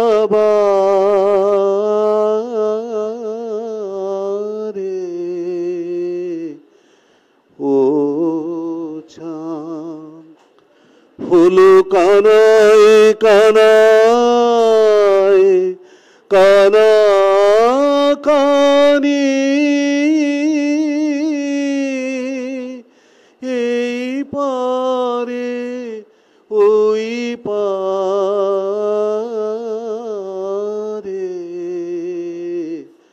ও চাঁদ চোখের জলের লাগলো জোয়ার,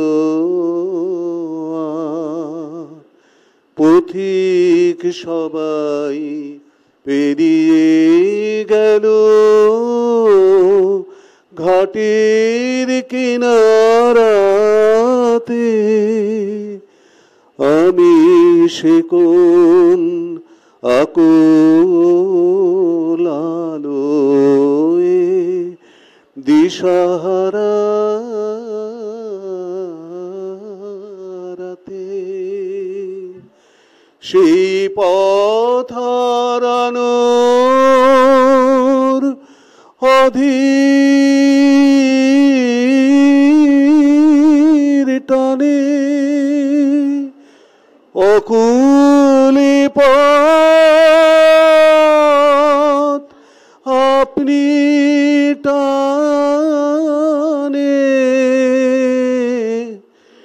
দিক ভোলাবার পাগল আমার হাসে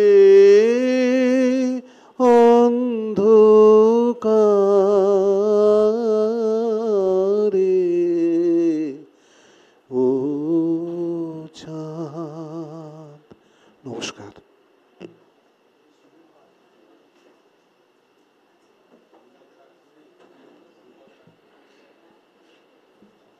প্রথমে নিশান, তারপরে উত্তরণ। তো উত্তরণ মেদিনীপুর উত্তরণ নাট্যগোষ্ঠী এবং তরুণ থিয়েটার অমরনাথ মেদিনীপুর অমরনাথ ভঞ্জের উদ্দেশ্যে কিছু শোকবার্তা তারা জ্ঞাপন করবে। সেই শোকবার্তা পড়ে শোনাচ্ছেন আলোক কাকু।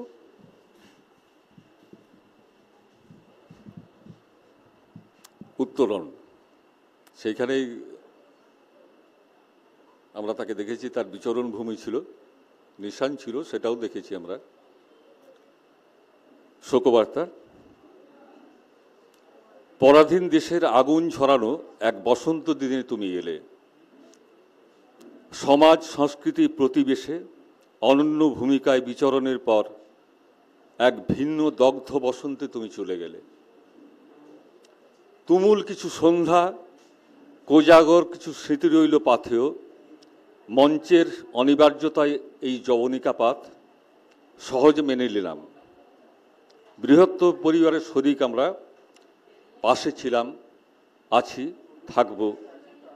বেদনাবধুর উত্তরণ নাট্য সংস্থার সাথীরা।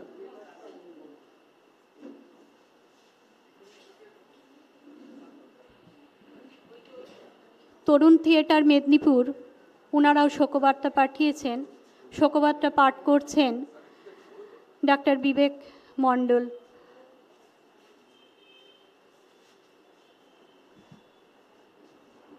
তরুণ থিয়েটারের যে আমি ঘটনাক্রমে তরুণ থিয়েটারে জড়িয়ে পড়েছি ওদের সহসভাপতি, তো আমার উপর ওরা দায়িত্ব দিয়েছিল এটা নিয়ে আসার জন্য, এবং সেটা একটু পড়ে শোনাচ্ছি। তরুণ থিয়েটার শোকবার্তা পুত্রদের প্রতি।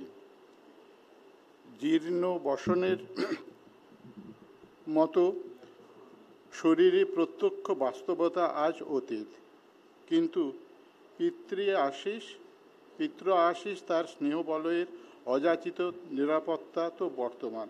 পরমপিতার এই বিস্তৃত রঙ্গমঞ্চে নির্দিষ্ট ভূমিকা তো আমাদের পালন করতেই হয়।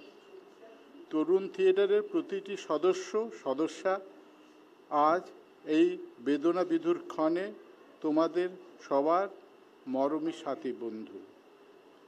আমরা রইব পাশে, তোমাদের ঘিরে, তোমাদেরই সাথে ভাগ করে নেব বেদনার ভার। প্রিয় সুজন, এসো আমরা অতিক্রম করি এই দুঃখ সমুদ্র। সদস্যবৃন্দ, তরুণ থিয়েটার।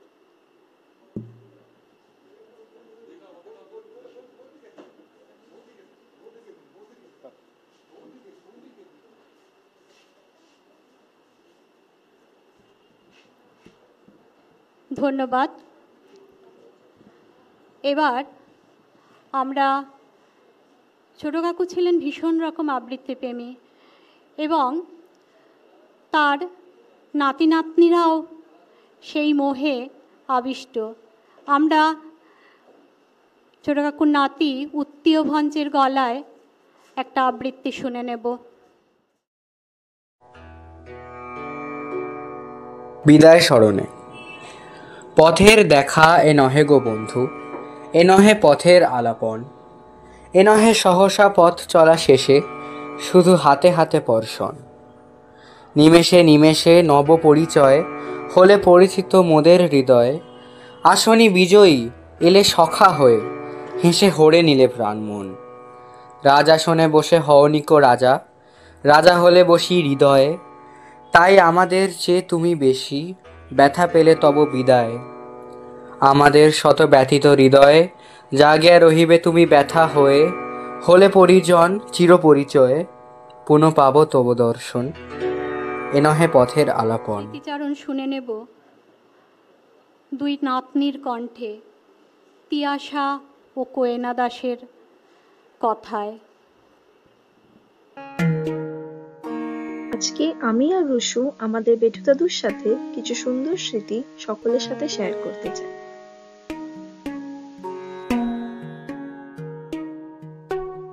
শুরুতেই বেটু দাদুর সম্বন্ধে কিছু বলতে গেলে সবার আগে আমাদের মনে পড়ে সেই ছোটবেলাকার কৌতূহল, যে সবাই দাদুকে বেটু বেটু করে কেন ডাকে, এটা কি বেটু দাদুর আসল নাম? তারপর মামুর থেকে জানতে পারলাম যে এই নামটা লাট্টু মামু ছোটবেলায় এই নামটা দিয়েছিল। সেদিন থেকে মামুরা সকলেই বেটু বলে ডাকা শুরু করলো, আর আমরাও তাই বেটু দাদু বলি। আরেকটা আমাদের বেটু দাদুর সাথে বড় মিল হচ্ছে আমাদের জন্মদিন একই দিনে পড়ে 20শে মার্চ। প্রতি বছর বেটু দাদুর সঙ্গে আমরা জন্মদিন পালন করতাম। আমাদের এখনো মনে পড়ে সেই আমরা সারাদিন খুব হই হুল্লোড় করতাম, তারপরে একসাথে কেক কাটতাম। আর কিছুদিন পরেই জন্মদিন আসছে, আমরা বেটু দাদুকে খুব মিস করবো সেদিন। বেটু দাদু ভীষণ সফট স্পোকেন মানুষ ছিল। ছোটবেলা থেকে কোনোদিন বেটু দাদু রাগ করতে দেখিনি। আমরা কোনোদিন বকুনি খাইনি বা অন্যদের বকুনি খেতেও দেখিনি। বেটু দাদু ক্যাটারিং এ কম কথা বলতো ঠিকই, কিন্তু আমাদের সাথে বেশ মজা করত। আমরা যখনই বাড়ি ফিরতাম ছুটিতে, বেটু দাদুদের সঙ্গে সবসময় দেখা করতে যেতাম। আমরা একসাথে বিভিন্ন জায়গায় ঘুরতেও গেছি, যেরকম ক্রিসমাসের সময় ইকো পার্কে এই চড়ুইভাতি করা। আমাদের সকলেরই সব থেকে মেমোরেবল এন্ড আনন্দের দিন ছিল ভাইফোঁটা, যেটা প্রতি বছর বড়বাজারের বাড়িতে আয়োজন করা হতো। সেই দিন ভাইদের সাথে সাথে দাউদেরকেও আমরা ফোঁটা দিতাম। এই দিনে আমরা সবাই ভীষণ মজা করতাম। এই ছবিটা 2023-এর ভাইফোঁটার, আর এটাই লাস্ট ফটো ছিল বেটু দাদু আর দিদুর সাথে। দিদু আর বেটু দাদু দুজনেই এখন আমাদের কাছে নেই। আমাদের কাছে এই ছবিটি সবচেয়ে সুন্দর এবং রেয়ার ছবিগুলির মধ্যে একটি। এই ছবির সুন্দর মুহূর্তটি আমাদের স্মৃতিতে অমলিন হয়ে থাকবে। বেটু দাদুর সাথে আমাদের শেষ দেখা এই বছরের প্রথম দিনে। ওই দিন বেটু দাদুর বাড়িতে আমাদের গেট টুগেদার হয়েছিল। বেটু দাদুর বন্ধুরাও এসেছিল। সেদিনের বেটু দাদুর হাসি মুখ ও উৎফুল্ল ভাব আমাদের চোখের সামনে এখনো ভাসছে। বেটু দাদু, তোমাকে জানাই আমাদের শ্রদ্ধাপূর্ণ প্রণাম। এবার ছোট নাতনি ঐশানী ভঞ্জের কণ্ঠে একটা গান শুনে নি।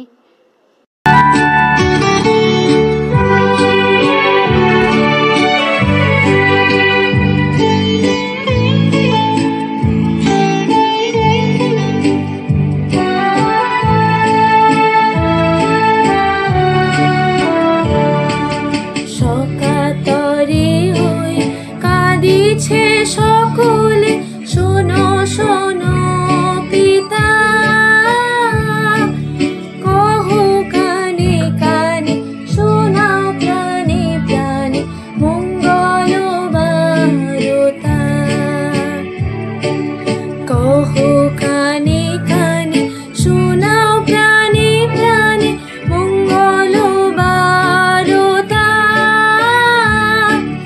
কহো কানে কানে শোনাও প্রাণে প্রাণে মঙ্গল বারতা।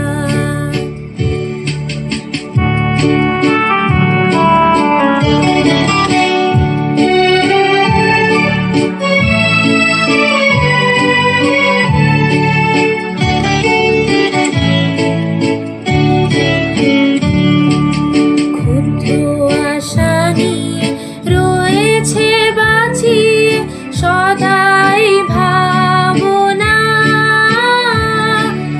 যা কিছু পায় হারায় যায় না মানে সান্ত্বনা।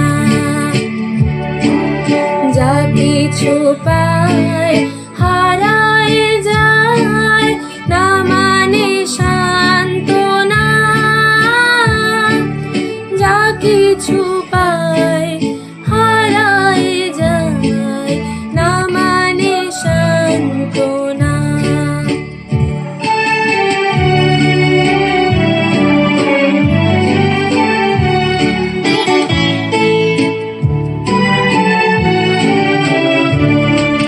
সুখ আসে দিশে দিশে বেড়ায় কাতরে। মরীচিকা ধরিতে চায় এই মরু প্রান্তরে। মরীচিকা ধরিতে চায় এই মরু প্রান্তরে। মরীচিকা ধরিতে চায় এই মরু প্রান্তরে।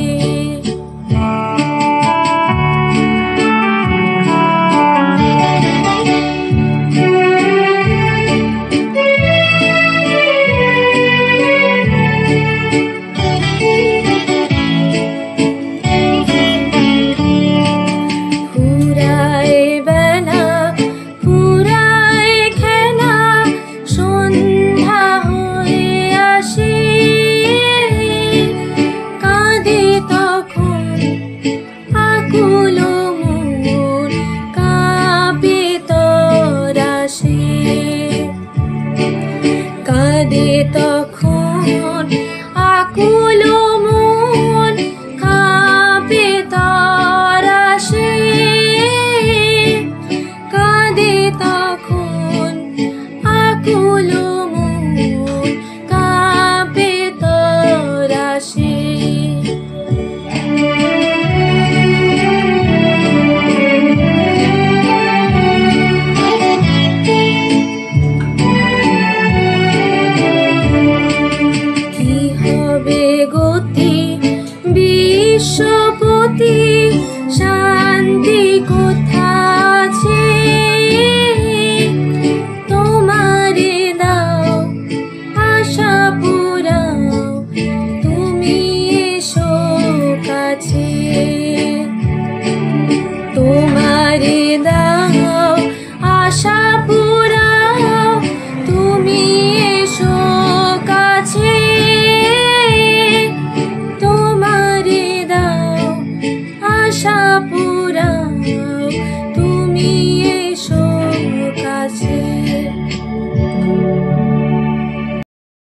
৭৭ সালে আমি মেদিনীপুরে অফিসার হয়ে জয়েন করেছিলাম। তখন আমি, অসিত ঘোষ, অম্বরনাথ ভঞ্জ, দীপক ভট্টাচার্য, আমাদের মধ্যে যখন টিফিন হতো তখন আমরা একসঙ্গে গিয়ে আড্ডা মারতাম এবং স্মৃতিচারণা বিভিন্ন সময় করতাম। কিন্তু সত্যি বলতে কি, মানে আমাদের কলকাতার ছেলেরা, আমি পার্টিকুলারলি এবং বাকি ছেলেরাও খুব স্বার্থপর ছিলাম, যেটা আমি মেদিনীপুরে গিয়ে আমার ধারণা পুরো পাল্টে গেল। আমি যদি মানুষকে ভালোবাসি, সে আমাকে ভালোবাসবে।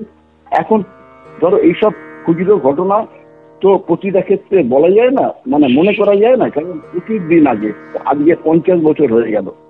তা আমি কলকাতায় এসে চেষ্টা করেছিলাম তোমরা বাবার সঙ্গে ভালো করে কথা বলার, কিন্তু পরে আমার দুর্ভাগ্যের সময় আমাকে অসিত ঘোষ বলল ভঞ্জ একটা বিরাট মারণ রোগে আক্রান্ত। আমাকে বললো যে তুই বেশি ফোন করিস না। তা ন্যাচারালি আমি যেহেতু ওকে ভালোবাসতাম, আমার চেষ্টা করতাম যাতে ও সুস্থ হয়ে ফিরে আসে। যাই হোক, প্রকৃতির নিয়মে ও আমাদের ছেড়ে চলে গেল। ও স্মৃতিচারণা করতে গেলে সামনে থাকলে খুব ভালো হতো, এবং তোমাদের ইয়েগুলো যা কে কি বলতে সেটা শুনলেও খুব আনন্দ পেতাম।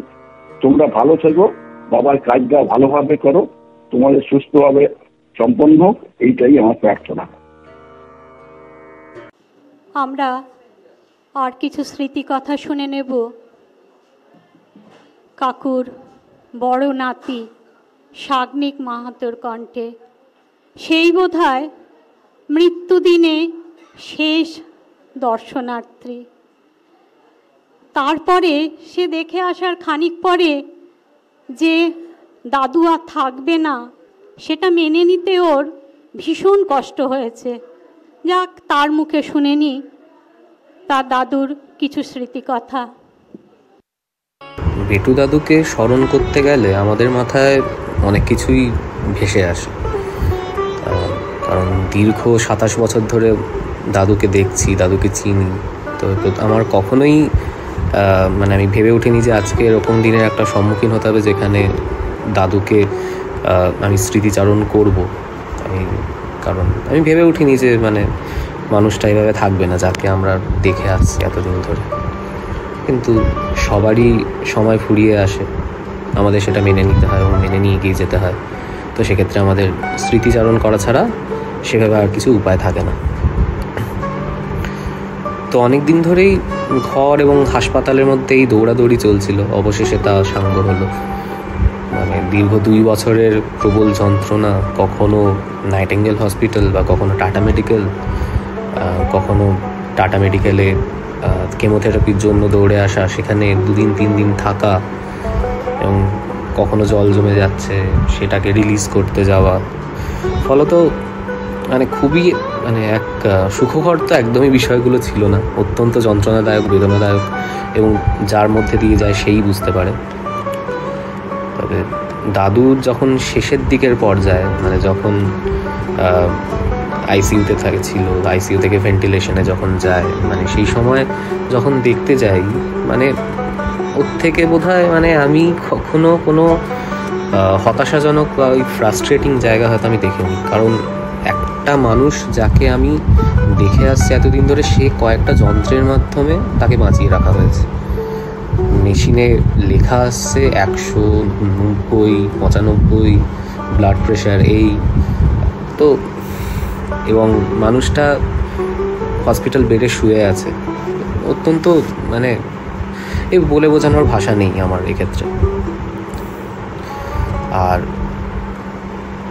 যাকে এইসব কঠিন পরিস্থিতির কথা বাদ দিই, এগুলোকে নিয়ে ভাবার বা এগুলো নিয়ে ধরে বসে থাকার কথা আমাদের নয়, বা আজকে আমাদের এগুলো ধরে বসে থাকার এজেন্ডাও নয়। তো বেটু দাদু ছিল বরাবর বেশ গম্ভীর, অথচ দারুণ সেন্স অফ হিউমার। সে কথা বললেই তা প্রকাশ পেত, মানে নানা রকমভাবেই। বই পড়তে খুব ভালোবাসতেন। দাদুর লাইব্রেরি থেকে মানে বেশ কিছু বই আমি অনেকবার নিয়েছি, পড়েছি, আবার ফেরত দিয়েছি, আবার অনেক বই ফেরত দেওয়া হয়নি। এই আজকেই দুপুরে মা বলছিল যে এই বইটা তুই দাদুর থেকে নিয়েছিলি, কি ব্রিটিশ শাসনের বাজেয়াপ্ত বই, সেটা আমি এখনও ফেরত দিয়ে উঠিনি। মানে আমি পড়েছি কিন্তু আমার আর ফেরত দেওয়া হয়নি। তো এইভাবেই অনেক বই পড়েছি। এবং আমার মনে আছে আমি আগে নন্টে ফন্টের কমিক্স বেরোতো, সেই কমিক্সের একটা বড় সংকলন ছিল যেটা দাদুর কাছে, সেটা আমি ওখান থেকে পড়েছিলাম। মানে একটা ছোটোবেলায় কমিক্স পড়া এবং বড়োবেলায় এসে আবার সেই কমিক্স আবার পুনরায় পড়া, সেটার একটা অন্যরকম আনন্দ। তো সেই বই আমার মানে সে বলে বোঝানোর ভাষা নেই আমার। তো আমাদের মেদিনীপুরের বড়বাজারের বাড়িতে আমাদের যখন ভাইফোঁটা হতো, সেই ভাইফোঁটার আমাদের মূল আকর্ষণীয় বিষয় ছিল ওখানে সব দাদুদের থেকে, মানে যখন আমাদের ফোঁটা হয়ে গেল দাদুরা বেরোতো, কেউ পাশেই মল্লিক পুস্তকালয়, সেখান থেকে আসল দাদু, বেটু দাদু সবাই বই নিয়ে আসতো এবং নানান রকমের বই আমরা পেতাম। মানে শুধু আমি নই, আমাদের সব কাজিনসরাই, সব ভাই বোনরাই আমরা পেতাম। তো সেই বই পাওয়া, আমি জানি না, মানে উপহারে বই দেওয়া, মানে এই চলটাই আমি দাদুদের থেকে শিখেছি। তো ধীরে ধীরে সেই সব ফিকে হয়ে যায়, এখনও ফিকে হয়ে যাচ্ছে, কারণ আমাদের বড়বাজারের বাড়িতে সেভাবে এখন আর ভাইফোঁটার অনুষ্ঠান হয়ে ওঠে না, কারণ আসল দাদু মারা গেলেন, বোনমা দিদাও গত হলেন, ফলত সেইভাবে হয়ে ওঠে না।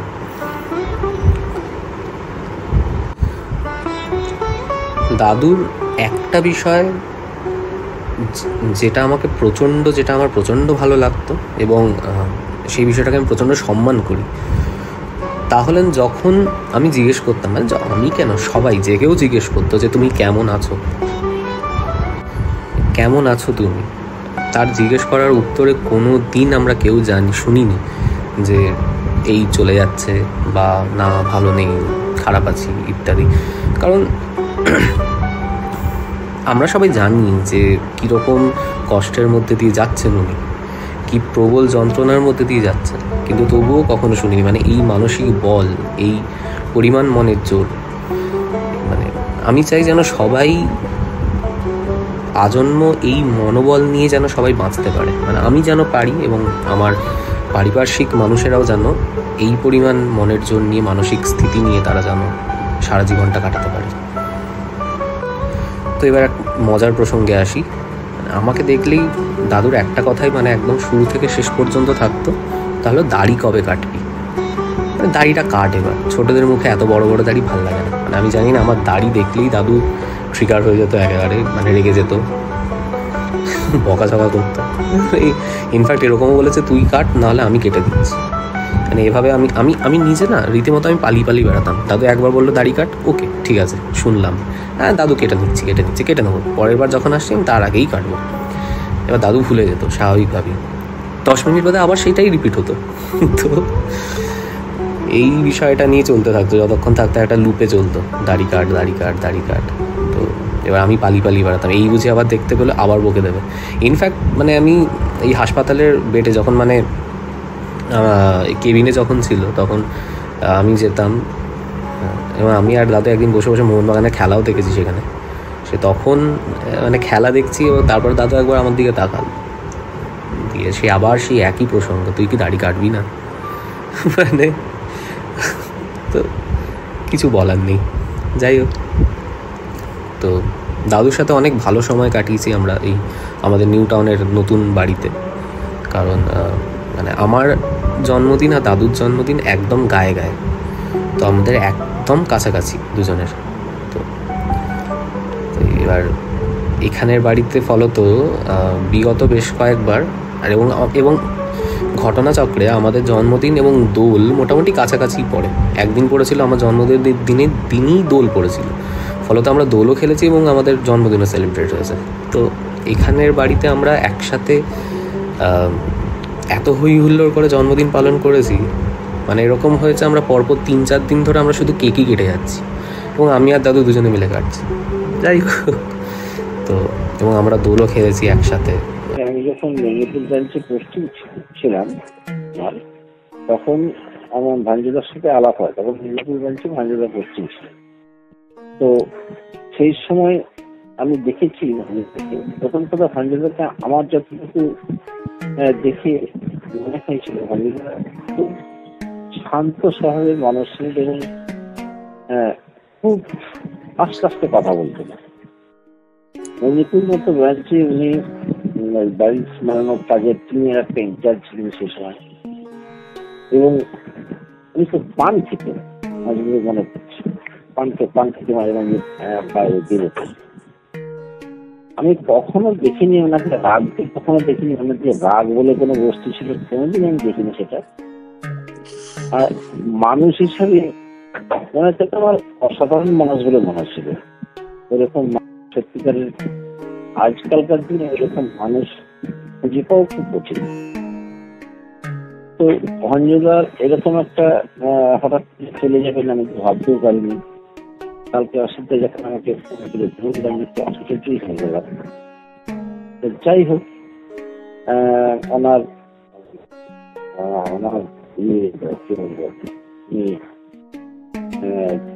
যেখানে গেছেন সেখানে ভালো থাকেন, যারা যাদেরকে রেখে গেছেন তারাও ভালো থাকেন, এইটুকুই আমি বলব। মন ভারাক্রান্ত হয়ে যায়। আরেকজনের স্মৃতিচারণ শুনে নি, তিনি কাকুর জামাই সুজিত মাহাতো। ছোট কাকুর স্মরণ সভায় বলতে গেলে অনেক কথাই চলে আসে। ছোট কাকু সত্যি সত্যি আমার খুবই কাছের একজন ছিল, যাকে নিয়ে অনেক অনেক কথা বলা যায়। ছোট কাকুর সঙ্গে আমি প্রথম দেখেছি ছোট কাকুকে, সেটা হচ্ছে খড়গপুর স্টেশনে। রীতা যাচ্ছিল দিল্লি, তার চাকরি পেয়েছিল দিল্লিতে। তখন দেখলাম জেঠু, ছোট কাকু, কাকিমা এরা সবাই খড়গপুর স্টেশনে এসেছিল ছাড়তে, আর আমিও গিয়েছিলাম সেদিকে। কাকিমাই প্রথম আমার সঙ্গে ছোট কাকুর আলাপ করিয়ে দেয়। একটা এখনো মনে আছে, একটা নীল জিন্সের প্যান্ট পরেছিলেন, সাদা জামা, ভীষণ ভালো লাগছে, 6 ফিটের উপরে হাইট, দারুণ লাগছে। সেই প্রথম আমার ছোট কাকুর সঙ্গে আলাপ। সেটা ছিল আমার অবশ্য বিয়ের আগেই। বিয়ের পরে আমি ভঞ্জবাড়িতে তো সব থেকে যদি কাছে কাউকে পাওয়া সেটা হচ্ছে ছোট কাকু। ছোট কাকুকে সবাই এরা বেটু বলে ডাকত। প্রচুর গল্প হতো ছোট কাকুর সঙ্গে। বিভিন্ন জায়গায় যখন আমি বেরিয়ে আসতাম, ট্রেকিং করতে ফিরতাম, বিভিন্ন রকম গল্প করতাম। ছোট কাকু বলতো যে সুজিত পাহাড়ের মতো ইন্টেরিয়ারে চলে গেছে, এত সুন্দর সুন্দর জায়গার ছবি, এবং মানুষটা কম কথা বলার লোক, কিন্তু যেটুকু বলতো খুবই মনোযোগ দিয়ে শুনতো আমার কথা, বেড়ানোর কথা, এবং বলতেনও বেশ ইন্টেলেকচুয়াল কথাবার্তা। অনেক তো ঘটনাই মনে পড়ে যায়। আমি তখন কলেজ স্ট্রিটে থাকতাম। আমার কলকাতাতে একটা ন্যাশনাল ড্রেস, ওই 3/4 প্যান্ট আর একটা টি শার্ট, তো এই করে আমি সারা কলকাতায় ঘুরতাম। বিয়ের কত হবে, বছর 2-3 পরে হঠাৎ করে ছোট কাকু কলেজ স্ট্রিটে আমার সঙ্গে দেখা। আমি বারমুডা টি শার্ট করে দিব্যি ঘুরছি, একদম মুখোমুখি। তো ছোট কাকু আমায় দেখে প্রথমে আপাত মস্তক দেখে কি হলো ব্যাপারটা, আমিও নিজে লজ্জায় পড়ে গেছি আমার এই ড্রেস দেখাতে। তো ছোট কাকু বললেন, তুমি এখানে? তো আমি বললাম, হ্যাঁ আমি তো এখানেই থাকি। না এখানে কি দরকার? না এখানে ছোট কাকুর একটা ওই ব্যাংকের একটা সম্মেলন ছিল মনে হয় কলেজ স্ট্রিটে, সেখানেই দেখা হয়েছিল। এছাড়াও মানুষটা ভীষণ সরল এবং ভালো মনের মানুষ ছিল। আমি তো এই বাড়িতে, বিশেষত ব্রড স্ট্রিট বাড়িতে তখন তো আমি প্রচুর যেতাম। এখন বাড়ির ছেলে, আমি কখনোই ভাবিনি যে ভঞ্জবাড়িতে আমি একটা জামাই। আমি সবসময় মানে কাকুদের থেকেও, কাকিমাদের থেকেও ট্রিট পেয়েছি বাড়ির ছেলের মতোই। মানে বাবু বা এদের একটা দাদার মতোই সবসময় ছিলাম, যার ফলে কোনো ভ্যানিটি ছিল না। যখন যেমন ভাবে যা আসতাম চলে আসতাম। আবার কখনো কখনো মেস থেকে ফোন করে কাকিমাকে বলতাম, কাকিমা আজকে রাত্রের বিলটা কিন্তু আমার চালু, অর্থাৎ মেসের যেরকম সিস্টেম সেই সিস্টেমেই এই বাড়িতে আমার থাকা। তো আমার খুবই প্রিয় একজন মানুষ এবং উনি খুব মজা করতেন। আমি যেমন সবার পেছনে লাগতাম, ছোট কাকুও আমার পেছনে লাগছিল। বেশ কিছুদিন আগে একদিন বললো, সুজিত, আমি বলেছি তুমি এখন মাংস খাচ্ছ? আমি বললাম হ্যাঁ, মাংস ছেড়ে দিয়েছি। তো ছোট কাকু সবার সামনে বললো, হ্যাঁ সুজিত মাংস ছেড়ে দিয়েছে, ও এখন কেবলমাত্র 2 দিন মাংস খায়। একদিন যেদিন মাংসটা রান্না হয় সেদিন খায়, আর যেদিন হয় না সেদিন সে খায় না। অর্থাৎ সবাই হো হো করে হেসে উঠেছে, বেশ গম্ভীর গলায় বললেন। তারপরে তো দেখতে দেখতে ছোটবাবু মাঝখানে অসুস্থ হলো, সেখানে টাটাতে তো প্রায়ই গেছি। ছোটবাবুর সঙ্গে আমার শেষ কথা বলা যেতে পারে, গিয়েছি আমি আইসিইউতে, ঢুকেছি, ঢুকে কিছুক্ষণ থেকে ছোটবাবু পরিষ্কার, তখন সেন্সটা আসছিল, আবার কিছুক্ষণ পরে চলেও যাচ্ছিল। তো আমাকে দেখেই বললো, তুমি এসছো? আমি বললাম হ্যাঁ এসছি। আমি কেমন আছেন? এক গাল হেসে বললেন, ভালো আছি। কিন্তু কিছুক্ষণ পরে আমার বিকেল অফিস ছিল, আমি ছোট কাকুকে বললাম, কাকু আমি আসছি। ছোট কাকু একদম জোর গলায় বললো, তোমার কিসের এত তাড়া, এক্ষুনি তুমি চলে যাবে? আমি তখন বললাম, কাকু আমার তো বিকেলে অফিস আছে, তাই যেতেই তো হবে। না তুমি খেয়েছো? না যাই, গিয়ে খাবো। স্নান করেছো? না করিনি, গিয়ে স্নান করে খেয়ে অফিসে যাব। তো সেই ছোট কাকুকে এখন আমার মনে হচ্ছিল যে আপনারই বা কিসের এত তাড়া ছিল যে এক্ষুনি চলে যেতে হলো। আপনি আর কোনোদিন আমাদেরকে মাংস খাওয়া নিয়ে, বেড়ানোর গল্প নিয়ে আর কোনোদিন হয়তো বলবেন না যে কেমন বেরিয়েছো, কোথায় ঘুরেছো, কোথায় কোথায় গিয়েছো। আপনার শেষ কথা ছিল আপনি ভালো আছেন, আপনি যেখানেই থাকুন ভালো থাকুন, ভালো থাকবেন, আমাদেরকে আশীর্বাদ করুন যে আমরা যাতে ভালোভাবে।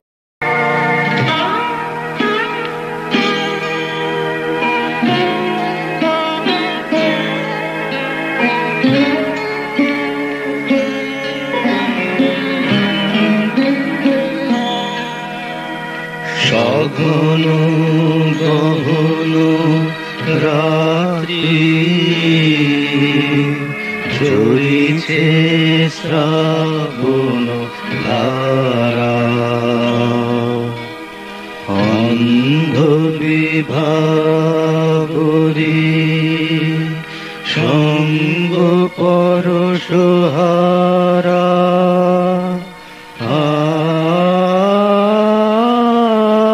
সঘন গহন রাত্রি ঝরিছে শ্রাবণ ধারা।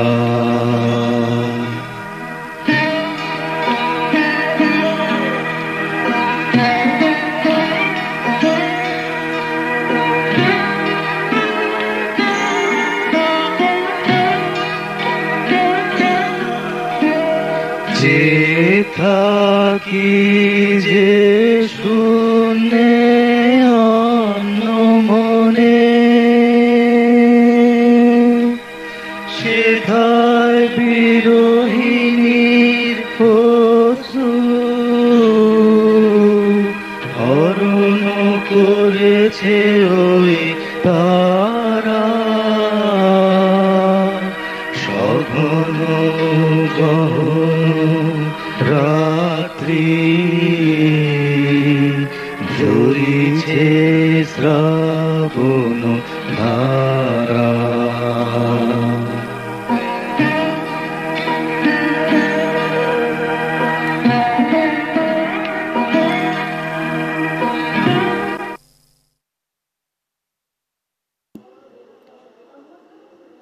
যেখানেই থাকুন ভালো থাকুন। ছোট কাকুর একটা প্রিয় কবিতা ছিল আফ্রিকা। আমার এখনো মনে পড়ে 3 ডিসেম্বর 2024 বিহুর জন্মদিন, একটা ছোট্ট ঘরোয়া আসর। হঠাৎ করে আমরা ঢুকলাম, আমরা এলাম, সবাই ছিল, একটা ছোট্ট ঘরোয়া আসর। তো কাকিমা মানে ববির মা বললেন, দাদা আপনি একটা কিছু করুন না। আমি বললাম, কাকু অনেক দিন আবৃত্তি হয়নি, করুন না। না এখন আর পারবো না। আমি বললাম করুন, আমি আপনার সঙ্গে আছি, আপনি কিছুটা বলুন আমি কিছুটা বলি। বলল পারবো? আমি বললাম হ্যাঁ। বুম্বার সাথে সাথে মোবাইল খুলে কবিতাটা ধরে দিল, বললো কি করবো? আলো কেন, আফ্রিকা তো খুব পছন্দ আপনার। বুম্বা বললো তুমি তো আফ্রিকাটা তোমার মুখস্থ এবং আফ্রিকা তো তোমার খুবই পছন্দের। সেই আমার প্রথম এবং শেষ ছোট কাকুর সঙ্গে ডুয়েট কবিতা বলা। সেই পছন্দের আফ্রিকা, সমুদ্র পাড়ে পাড়ায় পাড়ায় বাজছে পূজার ঘণ্টা, সকাল সন্ধ্যায় দয়াময় দেবতার নামে। আমরা আমাদের সবার শেষ লগ্নে চলে এসেছি। আমরা ছোট কাকুর গলায় আফ্রিকা শুনে আজকের সমাপ্তি ঘোষণা করব। স্রষ্টা যখন নিজের প্রতি অসন্তোষে নতুন সৃষ্টিকে বার করছিলেন বিধ্বস্ত, তার সেই অধৈর্যের ঘন ঘন মাথা নাড়ার দিনে রুদ্র সমুদ্রের বাহু প্রাচী ধরিত্রীর বুকের থেকে ছিনিয়ে নিয়ে গেল তোমাকে আফ্রিকা, বাঁধলে তোমাকে বনস্পতির নিবিড় পাহাড়ায় কৃপণ আলোর অন্তঃপুরে। সেখানে নিভৃত অবকাশে তুমি সংগ্রহ করছিলে দুর্গমের রহস্য, চিনছিলে জল স্থল আকাশের দুর্বোধ সংকেত। প্রকৃতির দৃষ্টি অতীত জাদুমন্ত্র জাগাচ্ছিল তোমার চেতনাতীত মনে। বিদ্রুপ করছিলে ভীষণকে বিরূপের ছদ্মবেশে, শঙ্কাকে যাচ্ছিলে হাড় মানাতে, আপনাকে উগ্র করে বিভীষিকার প্রচন্ড মহিমায় তাণ্ডবে দুমদুমি নিনাদে। হায় ছায়াবৃতা, কালো ঘোমটার নিচে অপরিচিত ছিল তোমার মানব রূপ উপেক্ষার আবিল দৃষ্টিতে। এলো ওরা লোহার হাতকড়ি নিয়ে, নখ যাদের তীক্ষ্ণ তোমার নেকড়ের চেয়ে। এলো মানুষ ধরার দল, গর্বে যারা অন্ধ তোমার সূর্যহারা অরণ্যের চেয়ে। সভ্যের বর্বর লোভ নগ্ন করলো আপন নির্লজ্জ অমানুষতা। তোমার ভাষাহীন ক্রন্দনে বাষ্পাকুল অরণ্য পথে পঙ্কিল হলো ধুলি তোমার রক্তে অশ্রুতে মিশে। দস্যু পায়ের কাটা মারা জুতোর তলায় বিভৎস কাদার পিণ্ড চিরচিহ্ন দিয়ে গেল তোমার অপমানিত ইতিহাসে। সমুদ্র পারে সেই মুহূর্তে তাদের পাড়ায় পাড়ায় মন্দিরে বাজছিল পূজার ঘণ্টা। সকালে সন্ধ্যায় দয়াময় দেবতার নামে শিশুরা খেলছিল মায়ের কোলে। কবির সঙ্গীতে বেজে উঠছিল সুন্দরের আরাধনা। আজ যখন পশ্চিম দিগন্তে প্রদোষ কাল ঝঞ্ঝা বাতাসের ঊর্ধ্বশ্বাস, যখন গুপ্ত গহ্বর থেকে পশুরা বেরিয়ে এলো, অশুভ ধ্বনিতে ঘোষণা করলো দিনের অন্তিম কাল। এসো যুগান্তের কবি, আসন্ন সন্ধ্যার শেষ রশ্মি পাতে দাঁড়াও ওই মান হারা মানবীর দ্বারে, বলো ক্ষমা করো। হিংস প্রলাপের মধ্যে সেই হোক তোমার সভ্যতার শেষ পূর্ণবাণী। আজকের মতো আমরা আমাদের স্মরণ সভার সমাপ্তি ঘোষণা করছি।